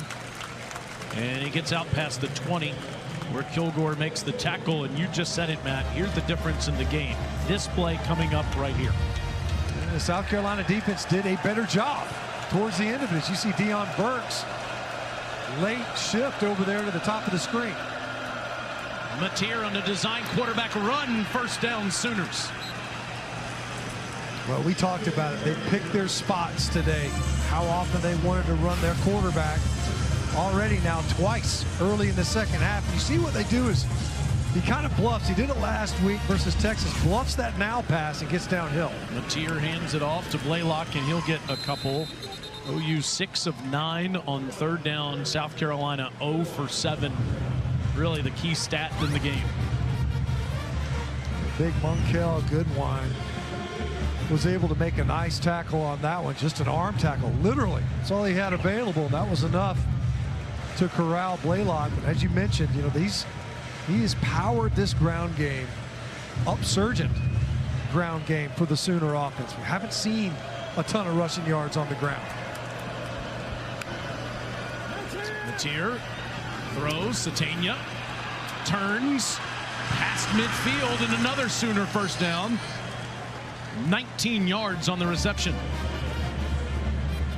It was a quiet start for Satania. The ball's a little bit behind him on that opening play, and he has been clutch ever since. Look at the run after catch capability. Here's a run for Mateer. And John will take on tacklers at the 45. Fred J.R. Johnson tackled Mateer, and his helmet came off when he did. Yeah, so now we'll see Michael Hawkins Jr. come in. Mateer has to leave the game with that helmet coming off. You see him, he's trying. Looked like there was a hole right up the middle. He's a little bit hesitant. I think if he probably just commits to that right side, he probably picks up more yards. Regardless, had to come out. It's actually Whit Neubauer, sophomore from Raleigh, North Carolina, Cardinal Gibbons High School, up there in the triangle of North Carolina, who comes into the game. And the big 6'6" sophomore hands it off to Blaylock. And he doesn't get much. It'll be another third down. John Mateer kind of got that Baker Mayfield look with the headband, the bandana going. Arm sleeve. Sooner fans would love to see that, right? You see him communicating to his offense, empty backfield. But regardless of that, as we've seen already on this drive, there's a runner in the backfield at quarterback.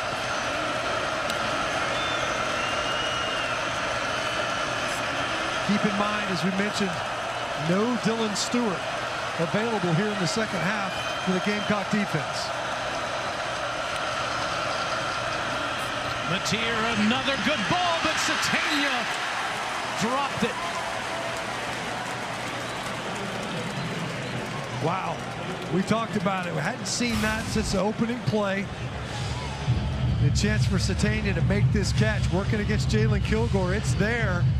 He just doesn't secure it in this Gamecock defense. So 3 possessions in a row now where they found a way to get off of the field and force a punt by the Sooners. And punting has been a problem today for Grayson Miller.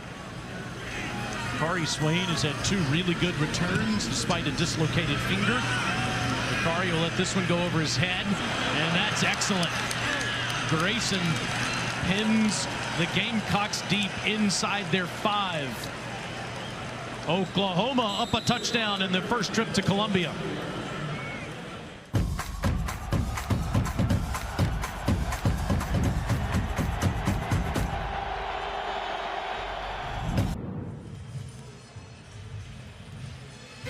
Up next, Mississippi State at Florida in the Swamp.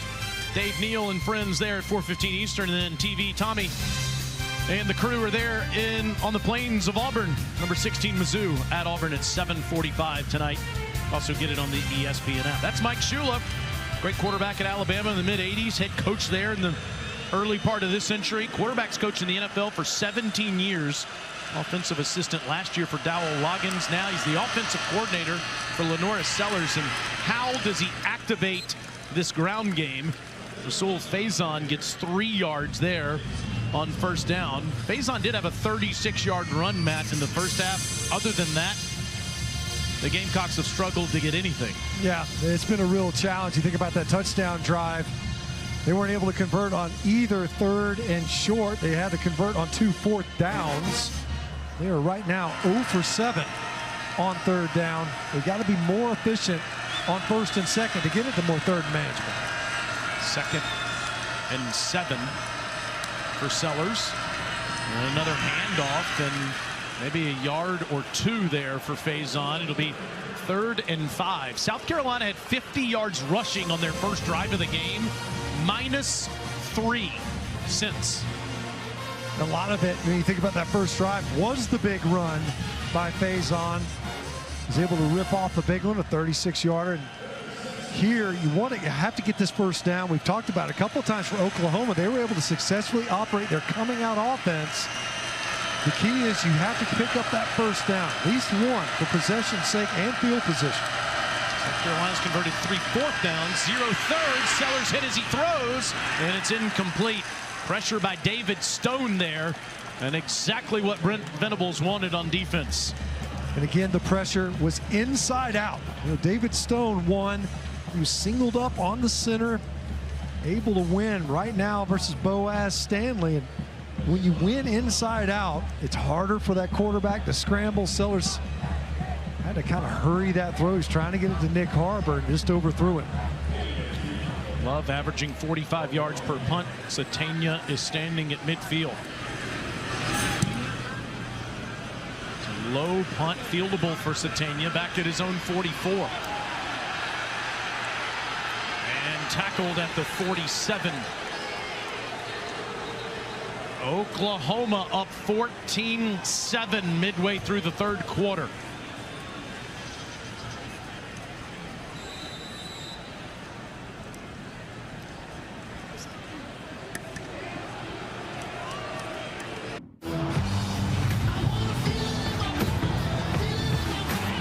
The 3rd Saturday in October, Alabama and Tennessee. Gosh, that voice gives me goosebumps. The great Keith Jackson. Alabama and Tennessee tonight. Ole Miss and Georgia starting in just a little bit. All 16 teams playing each other in a good one on the west side of Nashville. Vanderbilt leading LSU. Vandy favored in the game, too, against the top 10 opponent. Watch that on ABC, under 10 minutes left. And that one, A&M on Arkansas's campus today. That's been a Arlington game for many years. Here, the Sooners nursing a 7-point advantage midway through the third. And their schedule is brutal coming up. The starting field position of the day for John Mateer. Good pickup by the offensive line there, and Giovanni Gibson on the catch. There is a flag that comes in at the end of the play.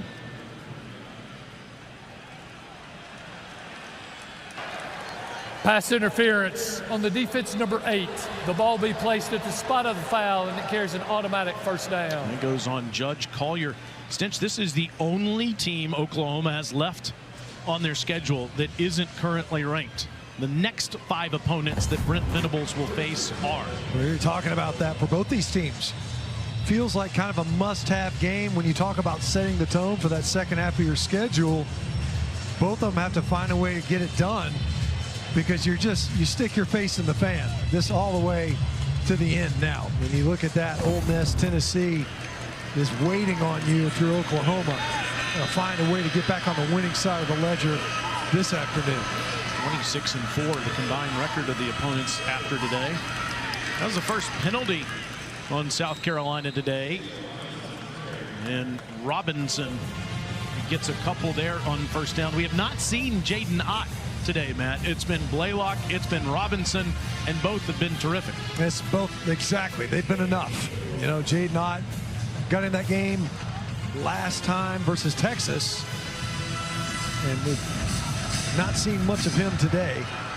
Haven't seen anything of him today in the lineup. Again, Deion Burks coming onto the field late here on a 2nd and 8, and South Carolina's making all sorts of substitutions. This is the game. So if you substitute late. Oklahoma. This is their first charge timeout of the half. This will be a 30-second timeout. So the challenge is, right, if you sub, then the defense can sub. If you sub late in the play clock, then that defense, now they can't just walk, right? You can't just wander out there. But you also don't have to sprint either to accommodate the play clock for the offense. And that's the real challenge. We've seen that multiple times this season. In offense, you better make sure that you're substituting prudently and early in that play clock, or you're going to end up having to burn a timeout. Oklahoma knows that. You see Ott there in the huddle on the sideline. He had over 2,500 yards rushing prior to this year with the Cal Bears. 30 touchdowns there in Berkeley. And a couple of weeks ago, he here on SEC Network had 49 yards rushing against Kent State, but just 1 carry last week against Texas, and I think it was a play where he didn't carry the football that got him in the doghouse. On 2nd and 8, Robinson leaves the backfield, and Mateer throws, and a nice catch made by Caden Helms with a defender all over him. That was Sean Murphy on the tackle. A great job of looking this ball all the way in. Nice protection, clean pocket for Mateer to deliver a strike, but was just shy. Once again, a 3rd down opportunity. Big 3rd down for South Carolina defensively. 1 possession football game. Oklahoma has to know they've had opportunities to create some distance. They just haven't been able to capitalize. Mateer on 3rd and 4 with time, throws, and it's almost picked off. Good defensive play made by Jalen Kilgore. Make the diving deflection, 4th down. Kilgore was just kind of sinking back. You could see him, he had eyes on the quarterback in Mateer. And as he reads this, almost makes the play. That's twice now that Jalen Kilgore has nearly picked off the Sooner offense. And Tate Sandell will come out to try a 55-yard attempt. That is his career long. He made it from the same marker 2 weeks ago against Kent State and Norman. And now he's done it in Columbia, South Carolina. Sooners are up double digits in their first ever trip to the Palmetto State. Introducing SportsCenter for you, personalized every single day. Now available on the ESPN app. Powered by your favorites.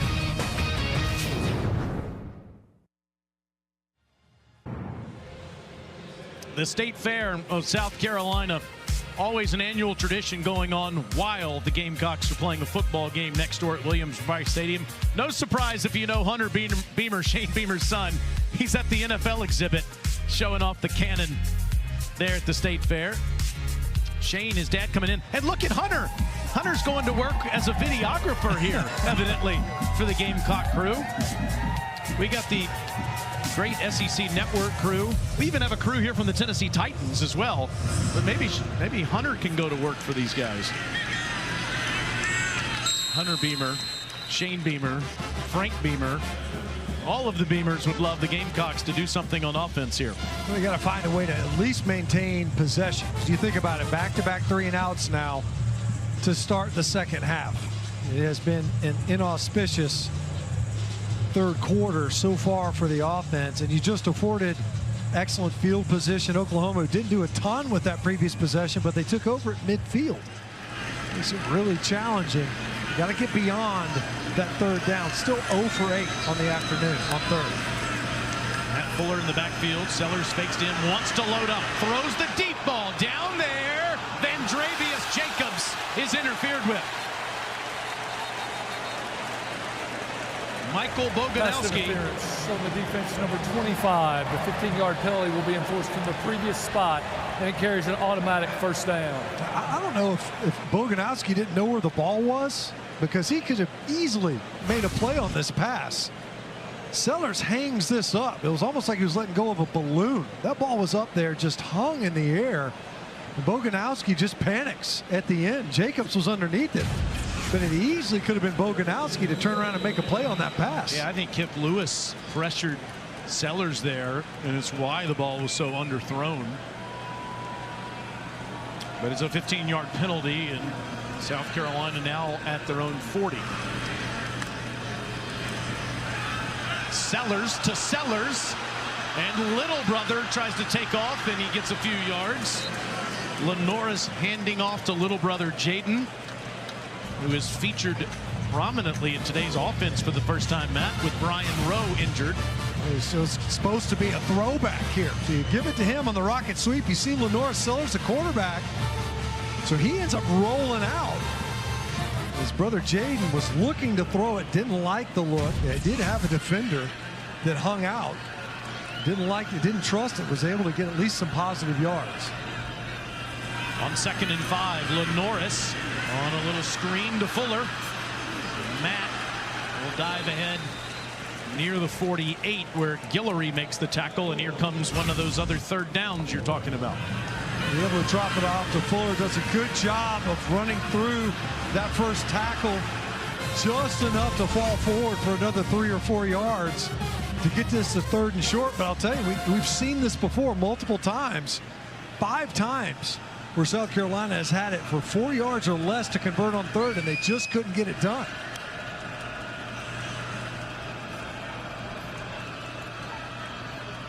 Ran all over LSU last Saturday night. Not the case here today against Brent Venable's defense. Sellers in trouble. And he just has to throw it away into the Sooner bench. Pressure by R. Mason Thomas and Kendall Daniels. He didn't have any options downfield. Everything was deep right there. So when Sellers has to flush, as you see R. Mason Thomas coming around on that stunt, there's just nowhere to go. All afternoon, Oklahoma's done an excellent job of pressuring Lenoris Sellers inside out. It's not edge pressure that they're getting. It's right up the middle to force him to flush. Mason Love will punt near midfield. You always have to pay attention to a Shane Beamer coach team when it's 4th down near midfield. And there's the fake. And there's the interception. And the Sooners will take over as Taylor Wine read it perfectly. Taylor Wine was all over. It's like you mentioned, it's 4th and short, it's midfield, and you can feel it almost. This is a prime opportunity, right, where if you're going to take a shot, the Sooners are all over this one. I mean, Taylor Wine almost looked like he was the intended receiver. You're trying to throw it to Nick Harbor. It doesn't matter. You can't win a 50-50 ball. You see Taylor Wine, he just dropped out.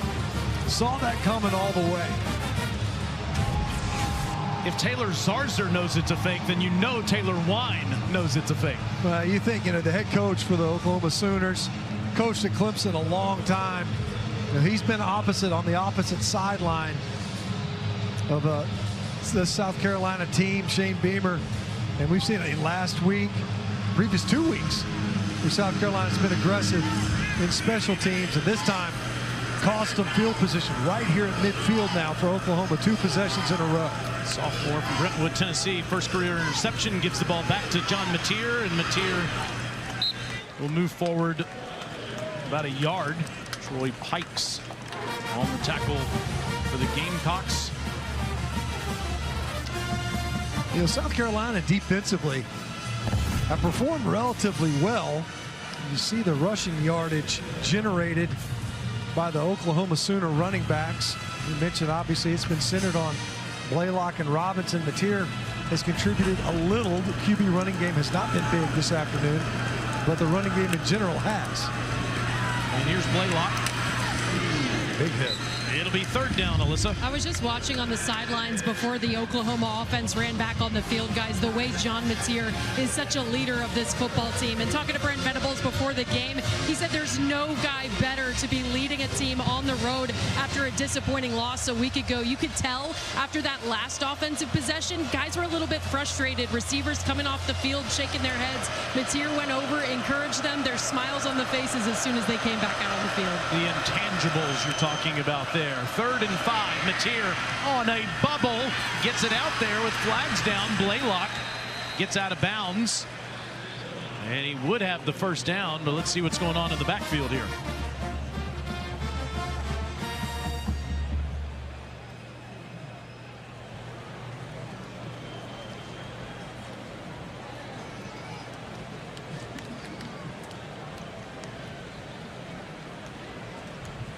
Mateer's helmet came off.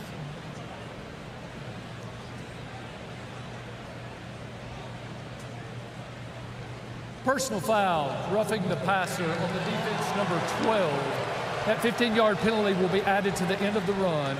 Carries an automatic first down. The quarterback may remain in the game. His helmet came off, but it was due to the hit.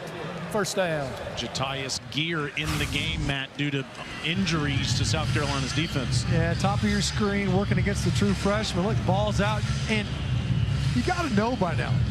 Look, you can't go high on these quarterbacks. There are 2 sets of eyes. That white hat, the head referee, his responsibility is the quarterback. You're not going to hit him late and get away with it, and you sure aren't going to hit him high and get away with it. You're gifting the offense 15 yards. Sooners inside the 25. And it's Blaylock who will get down past the 21. I realize that Oklahoma has committed 9 penalties today. I know Brent Venables would like to clean that up. But it just feels like his team has been in control of this football game from the jump. Their quarterback is most likely not 100% with his throwing hand. You don't see anything flashy going on right now with the offense that you saw last month. But just don't beat yourself. And the Sooners haven't done that today. Done a good job protecting the football. It's the penalties, you're right, really the blemish, the biggest blemish, the mark against the Sooners in this one so far. Mateer pumps, now throws, and he's got a man wide open, and it's Satenya for 6.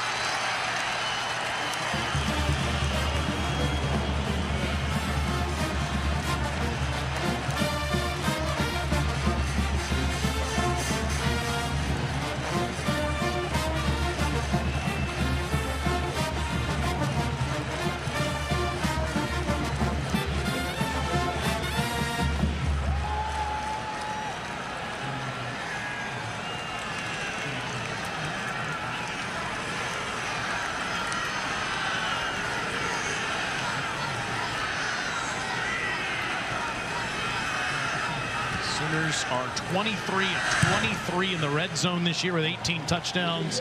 The latest, a 20-yard touchdown from John Mateer to Isaiah Satenya. Been playing with fire this half.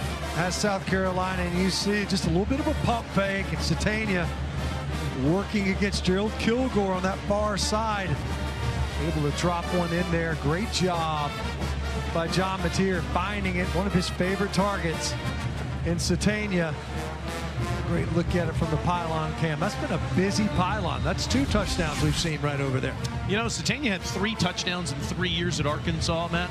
He has 4 at Oklahoma this year in 7 games. And he's figured really prominently in this offense, really emerging in this game. You know, it's been a really quiet afternoon for some of the others. You know, a Deion Burks, only the 2 catches in this game, and we mentioned no Keontez Lewis available in this contest. Giovanni Gibson there in the first half was getting a ton of targets. It's Isaiah Satania. Ball's gone to him 12 different times today. He's been able to come up with quite a few big catches for the Oklahoma Sooner offense, including that touchdown. Saw him in the blizzard last year, the Arkansas-Missouri game, and thought, wow, coming back another year. And Coach Pittman said, well, if we can hold on to him, which is a big thing now in college football. Tomorrow afternoon, we have a special SEC women's sports doubleheader as Missouri hosts LSU in volleyball at the Hearn Center in Columbia at 3 Eastern. Then we have some soccer as number 19 Georgia hosts Auburn. Should be a great afternoon right here on the SEC Network and the all-new ESPN app. That's what the crazy thing is you know, today is such a massive day for the conference in college football, but every sport just litters the top 25 with the best teams in every sport there is. Oklahoma now in this conference, happy to be here. Lenora Sellers throws, that's too high. He was looking for Donovan Murph. Brent Venables' comments got some run earlier this week when he was talking about just how difficult it is to play in the SEC on a week-by-week basis. And the Big 12 then tweeted out his record in the Big 12 his first couple of years in the conference. 2nd and 10 now for Sellers in South Carolina. And Lenoris will throw short.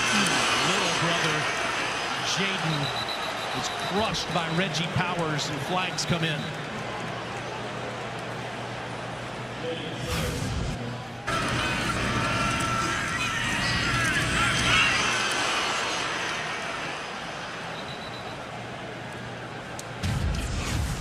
Big hit. You can hear it. You usually hear those big hits. The officials are conferring. They're getting a lot of input from the Oklahoma sideline. Personal foul, targeting on the defense, number 13. That play is now under video review. Powers, the sophomore from Centerville, Ohio. And this is a huge call here, because if it is upheld, then next week he can't play the first half against Ole Miss. Take a look at it. He's driving on it. I don't see targeting there. In our entire lives, that's just a good, clean football tackle, but it looks to me like he's leading with his right shoulder. I think that is an excellent example of what would be a form tackle. That was a good-looking hit. Looked like he got his head to the left. It was obviously a big hit, sure, but a clean hit. Now there's such an emphasis, though, when you lower your head, and that's what gets everyone's attention. But this one looks After like video review, there is no foul for targeting. Number 13 may remain in the game. It's 3rd down. It's the right call. Yeah, and I get why the flag comes out. Let the replay booth take a good look at it, overturn if necessary, which is exactly what happened. It just has to be such a wild feeling now when you're ejected from a game for a moment and you know, gosh, I have to miss the first half next week. And then they come out and say, never mind, you're good. Yeah. Can you imagine the relief that Reggie Powers is feeling? Thankfully, that was a really efficient review process that time. Not a whole lot of looks at it. It was clean. Big hit. You see Jaden maybe going to talk to his brother later and be like, hey, man, don't hang me out. 6-yard completion from one Sellers brother to the other. Lenoris will move the pocket against his body and throw, and that's caught It's thrown to Mazio Bennett, and he's short of the first down. It's a good catch on a ball that was thrown behind him, and Guillory made the tackles. And you would think the Gamecock offense would stay out there down 17. Looks like they're going to send out the punt team. Try to play field position too far on their side of the field. The fans don't like it. It has not been a good day in short yardage scenarios for the Gamecock offense. They did have on that scoring drive a couple of nice fourth down conversions, regular downs. Offense was on the field, not on a fake punt like we saw on the previous offensive possession with the pick.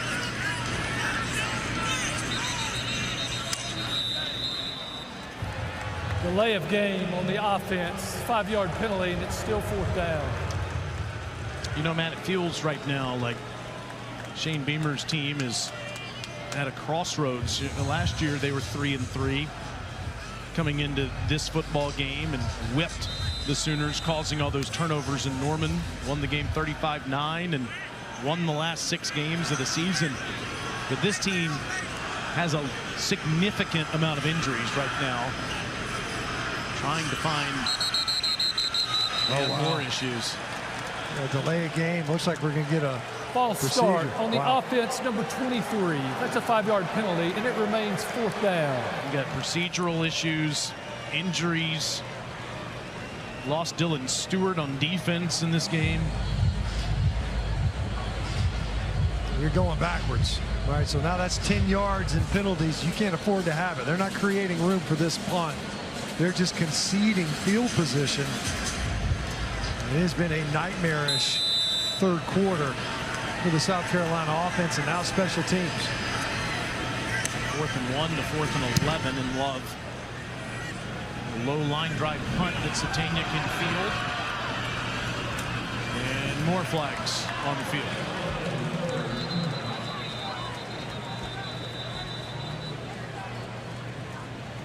Probably going to get a block in the back on the Sooners, so South Carolina might be able to recapture some of that field position they conceded on the delay of game and the false start. During the return, illegal block in the back on the return team, number 25. 10-yard penalty from the spot of the foul, first down. In less than an hour, it's Mississippi State and Florida in the Swamp here on SEC Network. And then tonight, it's number 16 Missouri and Auburn at Jordan-Hare Stadium at 7:45 Eastern Time. Both available on the all-new ESPN app, so you can watch anywhere. Hard to figure who wins that one between the Gators and Mississippi State and the Swamp. Yeah, you think about, Mississippi State, near miss, overtime loss to Tennessee, albeit at home. In Florida, man, they're a different team in the Swamp, or can be. Haven't been always. How about what's going on in Nashville? Man, the Doors. Tier hands it to Blaylock.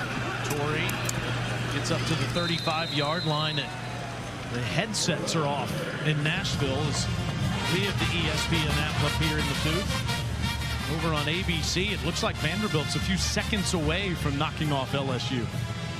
How about that? They were a favorite for the first time in school history versus a ranked opponent.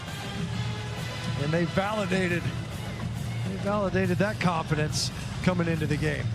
On that last play, Torrey Blaylock went over 100 yards. He has 101. That's a season high for him. You don't have to snap it here if you're Mateer, and he will not.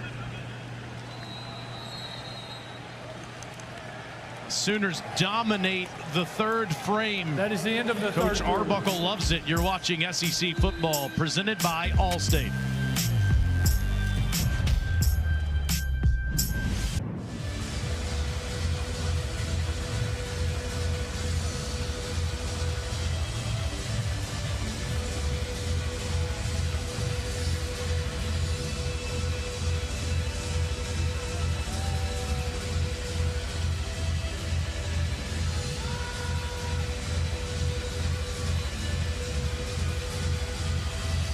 PB, the West End of Nashville is rocking with the Vanderbilt Commodores right now. I really think this is the best team they've had in close to 100 years.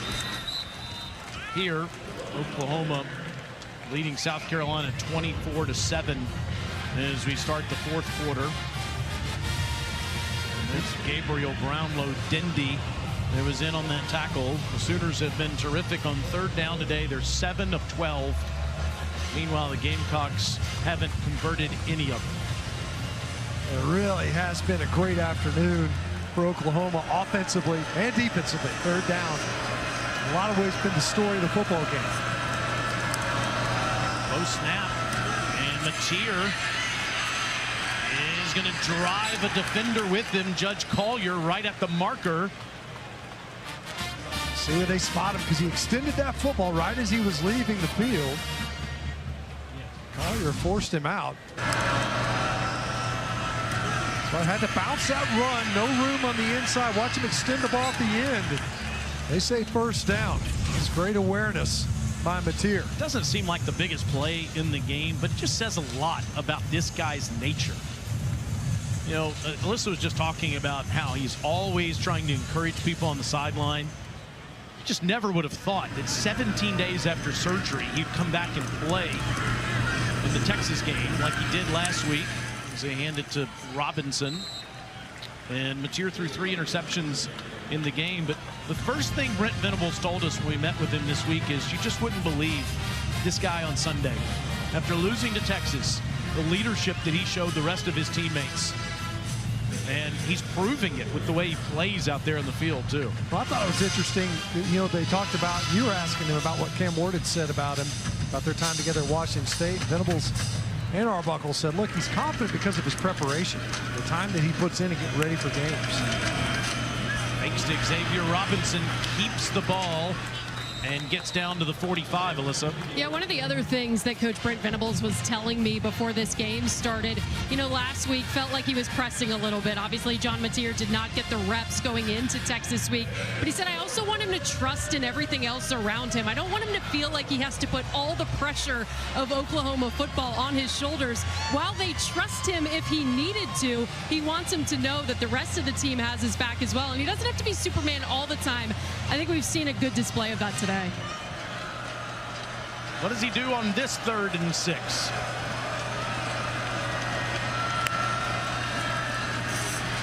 He's pressured. That's the first time they've got him. Brian Thomas Jr. with the sack. Well, we thought we might have seen more of this afternoon. South Carolina able to get pressure. No Dylan Stewart. Brian Thomas Jr. able to finally get home. That time, John Mateer, watch him drift back in the pocket. That makes it really hard to pass protect. You're working with your true freshman at left tackle. It was a real challenge and a big play for Brian Thomas to get Mateer on the ground. The last thing you want to do here, Matt, is punt it to that man, Makari Swain. Let's see if Grayson Miller tries to play keep away here. Cox bringing pressure. Barely got it off. Miller's on the ground, and there's a flag down as well. It was an all-out punt block attempt by the Gamecocks.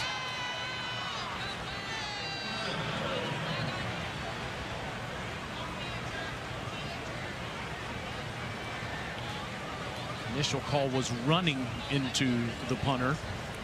Running into the kicker. On the receiving team, number 13, that penalty has been declined. First down.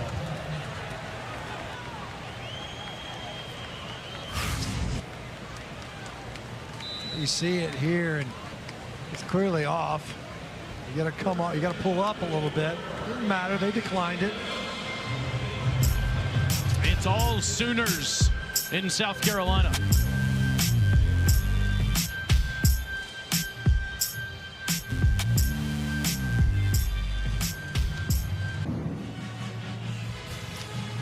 Tomorrow at 1 Eastern in Chicago, former Sooner Spencer Rattler against former Sooner Caleb Williams. Of course, neither finished their career in Norman. Spencer finished it here in Columbia, South Carolina. He came here because Caleb Williams went to Norman. But then when that guy the Sooners don't like to talk about, Lincoln Riley, left and went to USC, Caleb Williams went with him. Rattler throws it, not Rattler, Lenora Sellers throws it forward to Nick Arbor. Hey, somebody that's probably very interested in all this talent is Jim Nagy. He used to run the Senior Bowl and did a great job with that down in Mobile, Alabama. And we used to have him on the show just about every single week, Stinch, evaluating talent for us. But he left the Senior Bowl and went to Norman, and he's OU's general manager. What a coup that is for OU to get him evaluating players and trying to help the roster. Sellers trying to escape. You just can't take a sack here. He gets rid of it. And into the bench. Pressure by David Stone and Kip Lewis. Sellers helped back up. You know, this is an incredible effort that won't ever show up in the box score as anything other than an incomplete pass. But you see, it's just fighting off tacklers we talked about. It's just so hard to bring down. He's just bouncing around back there. He's just not had many opportunities to extend plays. Oklahoma defensively has done an excellent job of keeping Lenora Sellers off of his spot and uncomfortable. And he's in trouble here on a blitz by the Sooners. He gets out of there. And look at this athleticism. He dives near a first down. Owen Heineke couldn't get him down in the backfield. And Sellers' athleticism moves the chains.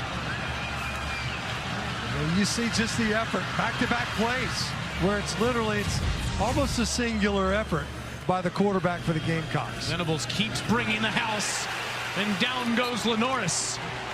That's R. Mason Thomas.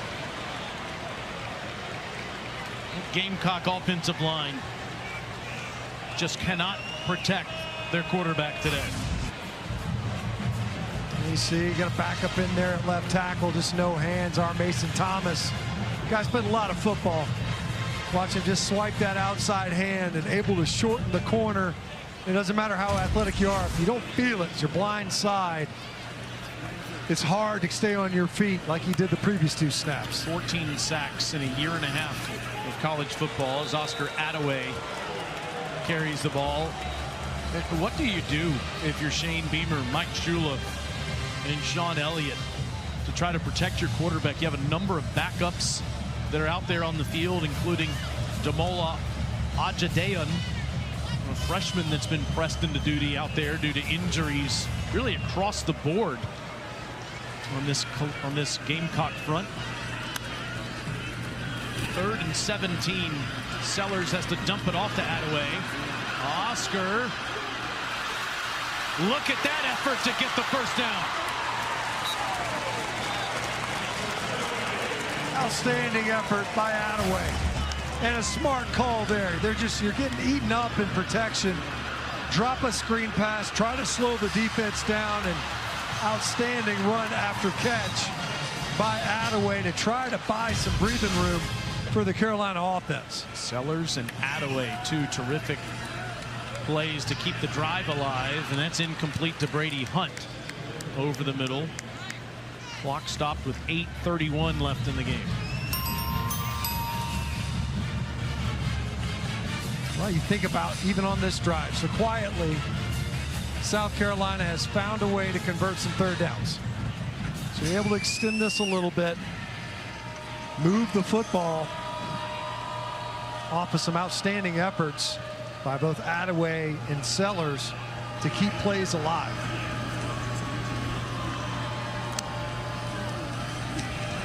Sellers, that ball deflected. It'll be 3rd and 10. And it was Kip Lewis who got his hands on it. It doesn't matter who you talk to. Brent Venables, you talk to Trevor Sikkema, who's here for Pro Football Focus down on the field. You talk to, obviously, any Gamecocks fan. Anybody that evaluates talent, they tell you Lenora Sellers could be the best quarterback in college football from a pro standpoint. He's got to have time to operate. Well, I think that last snap was the only snap of this possession where Oklahoma brought fewer than 5 rushers. On 3rd and 10, Sellers, protection picked up this time and throws downfield, and it's incomplete. That was Vandravius Jacobs, covered up by Jacob Johnson.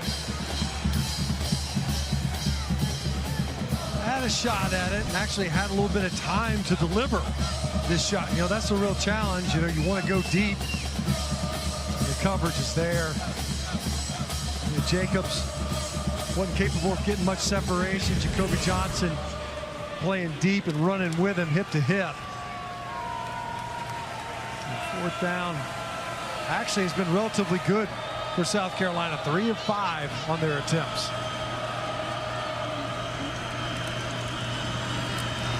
Sellers on 4th down, gets out of there. He's going to have to try to run for it. He stays in bounds. He got it. Wow. Kobe McKenzie had a chance at him, but missed the tackle. One of the few times where you see a quarterback escape out the outside. He gets flushed out once again. South Carolina pretty crabby there on the edge, didn't matter. That's the part of his game, though, that I think that sets him apart. It's so difficult to get on the ground, running through tackles to pick up the first. Crossing midfield, Sellers tries to get rid of it, instead goes down. Sacked on the play, and that's Adibarawa. Big PJ was there. Kendall Daniels also back there at the end of the play. It's a 5th sack for the Sooners. You see that pocket just collapsing, and Adibarawa is down there around Sellers' legs. You almost have to be down there. If you try to tackle him from the waist up, he's not going down. You almost have to trip him up to get him on the ground. They did give it to Daniels, though. I think you're right. I think BJ is the reason for it. On a screen. That's incomplete. It'll be 3rd and 18. There is no foul for intentional grounding. Number 1 was in the area. It's 3rd down. They let Dominic Williams through intentionally, trying to set up that screen, but Faison couldn't make the catch. 3rd and 18. He's already converted a 3rd and 17. That was on Lenora Sellers, dropping it off to Attaway, who was able to run after the catch. For the Sooners, throughout this possession, blood in the water. And you see that again, last time they showed this look, they failed and only rushed 3. Timeout, Oklahoma. This is their 2nd charge timeout of the half. How about the big game Oklahoma's next week against the Ole Miss Rebels? We'll talk about that in a moment.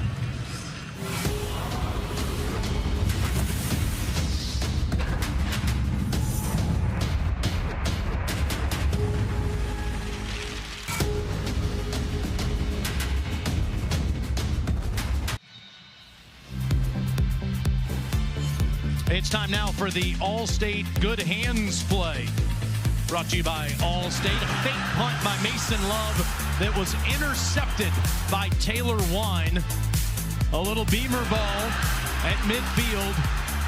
And a sophomore from just outside of Nashville in Brentwood, Tennessee, picked it off for his first career interception. He read it well. I mean, you could see it. That's a well-schooled football team, and as we mentioned, a familiar coaching staff with the aggressiveness on special teams that you see sometimes out of South Carolina. Brent Venables is bringing pressure all day, and Lenora Sellers is running for his life, and he's got no place to go, and he just has to go down. Sammy Omosigo.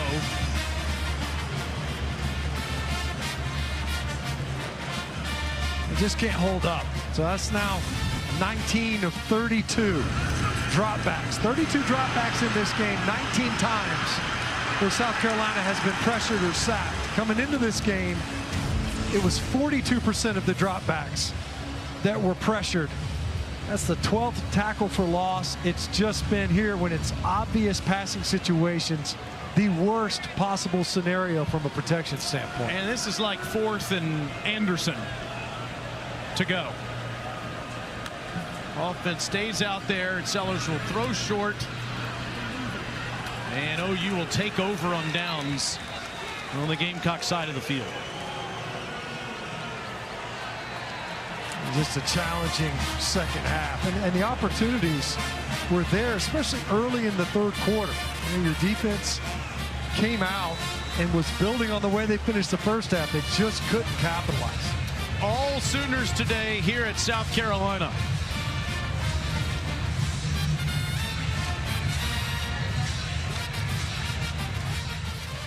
We're in good hands with All-State. Beautiful day in Columbia, but it's all Oklahoma in this one. 131st season of OU football. This is their 1,358th game, yet it's their first in the state of South Carolina. How about that? 731 wins since World War II. That's the most. Wow. In all of college football. There's 7 Heisman winners, 50 conference titles, all of their incredible history, but have never been to this state before. Well, they have to be pleased with the showing. I mean, especially defensively. They've had Lenore Sellers running around like squirrel in traffic all afternoon, especially there in the second half, and continue to set this offense up. Xavier Robinson and Torrey Blaylock got him going today, but each scoring a touchdown on the ground. John Mateer has been terrific on third down. And they have another one here, up 17 late in the fourth quarter. They've been outstanding. Doesn't matter. Here we're 3rd and 6 or 7 to go, and they've been excellent on this down all afternoon. Ole Miss, that's an early kick. Next Saturday at 11 a.m. Central Time on ABC.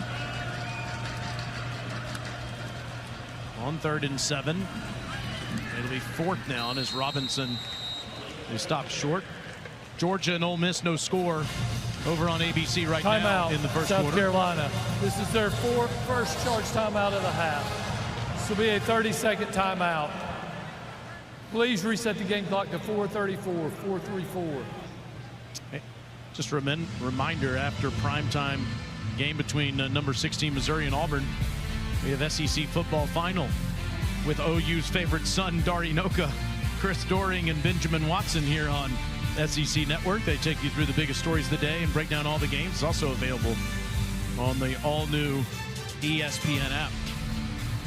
We've had to say this a couple of times so far this season, and it just bears repeating. We've said this isn't your father's or grandfather's Vanderbilt Commodores. No. I've got a new one to say today. Great-grandfather? Well, yes, but this is a true statement, what I'm about to say. The Vanderbilt Commodores are very much a college football playoff contender. Yeah. How about a conference championship contender? I mean, there's a chance that they end up in Atlanta at the end of this season. I mean, that's playoffs this year for this conference. That's almost it is definitely a lower bar to clear because of the expansion. Talking about 4 teams, maybe 5 at the end of the year. Which 2 are going to get to or have to play in that SEC championship game? Maybe it's the Vanderbilt Commodores when it's all said and done. And who knows? Maybe they play the Oklahoma Sooners in Atlanta. How interesting would that be? Texas made it there, of course, in their first year last year. This is OU's second season. This is a 4th and 6. And Mateer's going to do a little quick kick here. What else can this guy do? Wow. I mean, the guy has been outstanding at quarterback, and now he's punting it to the 1-yard line. I was wondering what we're doing here. What's the plan on this 4th down? And man, John Mateer, Ben Arbuckle didn't mention this in his toolkit. He handles that snap and just doinks it on down there. Really well executed by Oklahoma.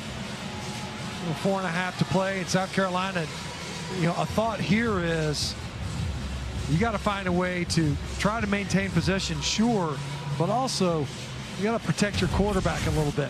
He has been harassed the last couple of possessions.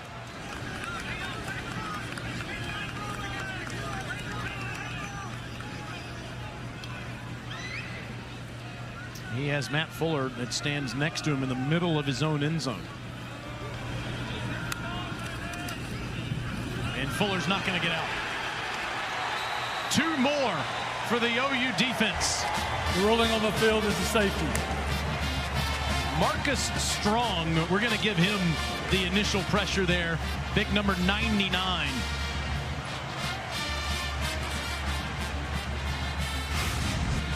Well, watch him. He's going to work to his left and win right now.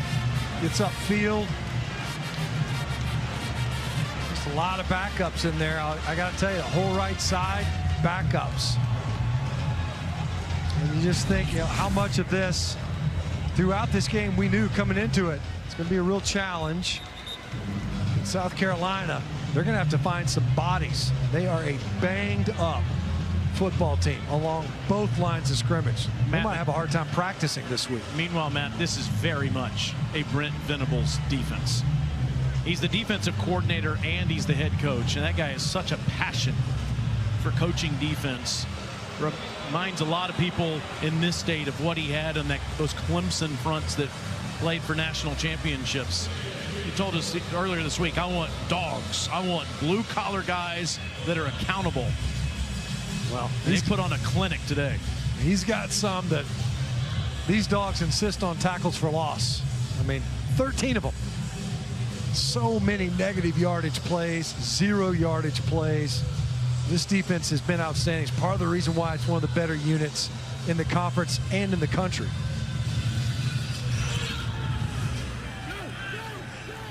Short free kick, and Sooners will take over at midfield. Centenia's had a good day.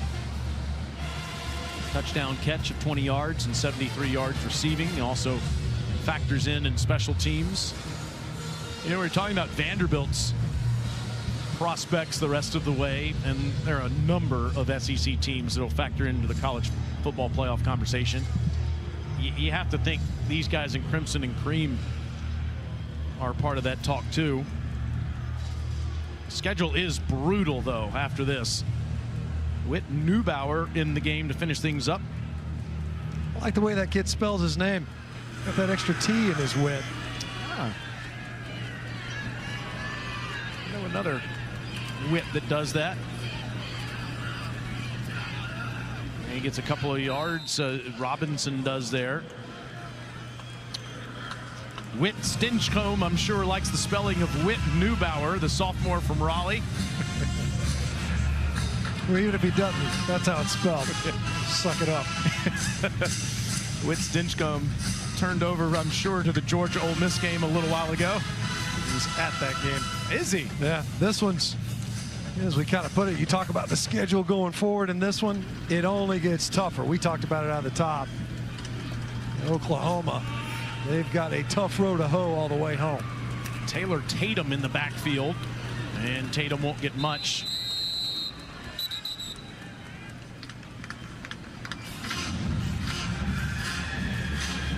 So the Gamecocks now 3-4 on the season after this game today.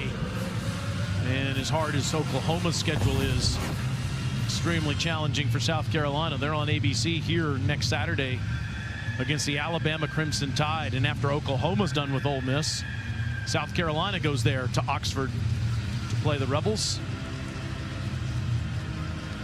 Number 4, number 5, number 6 coming up on the schedule. Yeah, they both have to play Ole Miss. They both have to play Alabama. And South Carolina picks up A&M. Meanwhile, Oklahoma gets to play Tennessee. It's just it's a brutal run to the finish line for both of these teams. We talked about they needed this win for that reason. This is their second charge timeout of the half. That was a 30-second timeout. Fake to Jaden Ott, who was out there on that play, and Will Huggins made the catch and lost yardage. Ott coming over from Cal.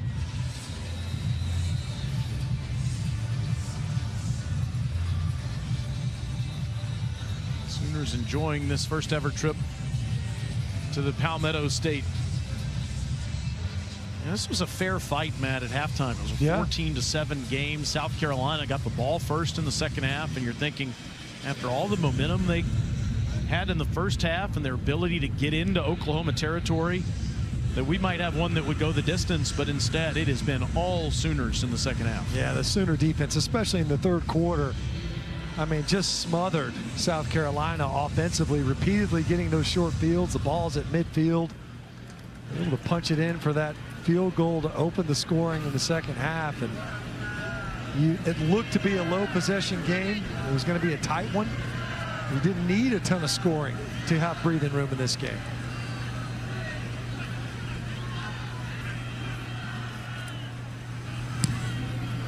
Miller's punt, fielded by Swain at the 14. he's out past the 20. I will say Swain he's fearless, that's for sure. We saw it in the pregame. The guy's got a banged up hand. You'd never know it, the way that he handled punt returns in this contest. It looks like Cutter Woods is going to go out there at quarterback for the Gamecocks to finish this one up. And that makes sense, Matt, as you were saying.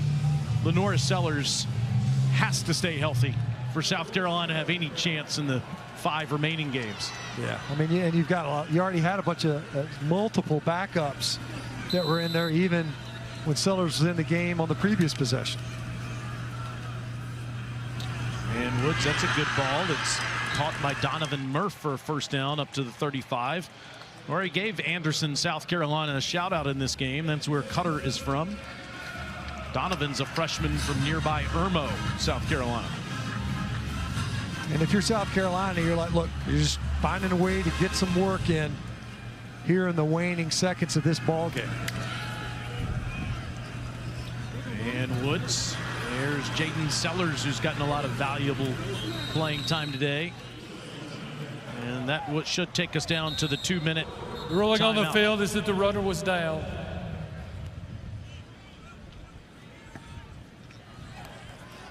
Two-minute timeout. 6-7 Sooners. 2 minutes.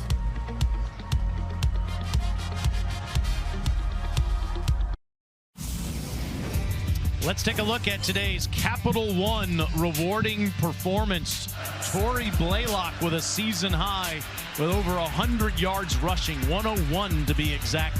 And that was a really big one early in the game on a 2nd and 20, and this is the touchdown runs, Finch. He was really impressive, really all afternoon. They've talked about, the coaches raved about Blaylock. Young career, and already that career high at 101. Impressive afternoon. Brother Woods somehow stayed upright.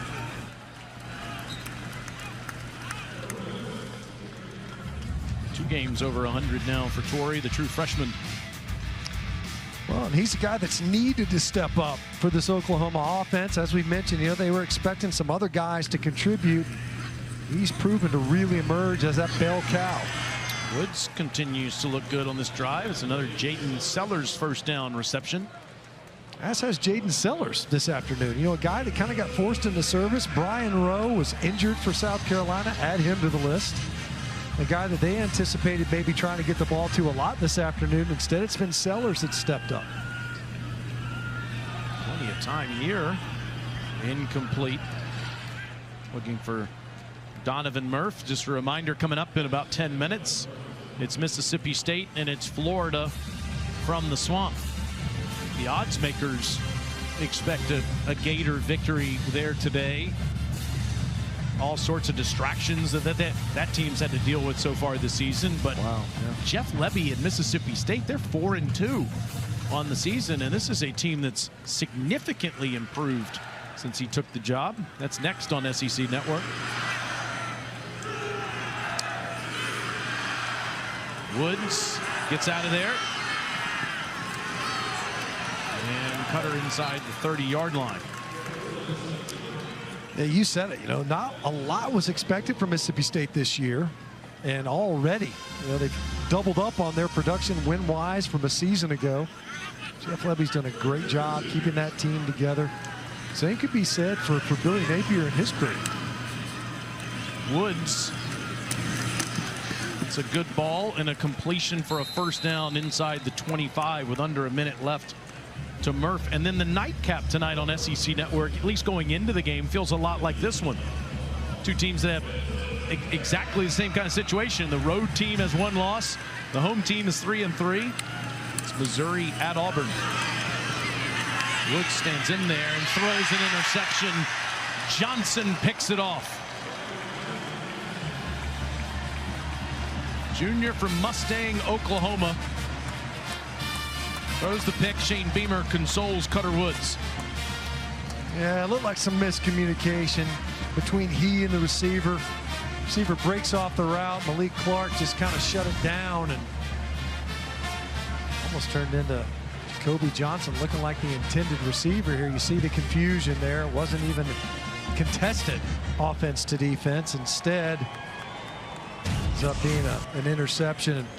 And in some ways, an impressive drive for South Carolina offensively, trying to get that work in. And tough way to end that possession at the end of the game. South Carolina had 54 yards rushing in this game. And Oklahoma lived in the backfield too. They had 6 sacks of South Carolina. They have won 87 straight, the Sooners have, when holding opponents under 21 points.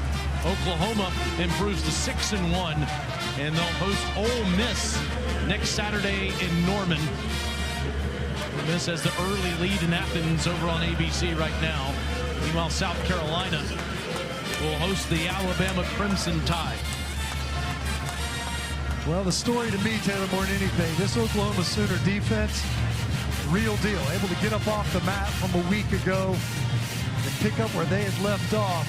A dominant side of the football for the Sooners. And I know that 6 wins isn't the end-all be-all. That's the 27th straight year that Oklahoma has become bowl eligible. Georgia has the longest streak at 28. Brent Venables' team with quite the bounce back today after what happened at the other state fair last week. That's right. They've been on the state fair tour, that's for sure. They didn't get distracted by any of the fried Oreos. Stayed focused. And, you know, for South Carolina, they got to find a way to regroup, get healthy. There's a lot of football still in front of them. No easy matchups left. I want to thank Tony, Tim, Cameron, our entire crew for all their great work this week. For Kevin Maloney and Russ Moore here in the booth. For Matt Stinchcomb and Alyssa Lang. I'm Taylor Zarzer. Oklahoma beats South Carolina 26-7. Send you now to Peter Burns and the SEC Now crew back in the studio.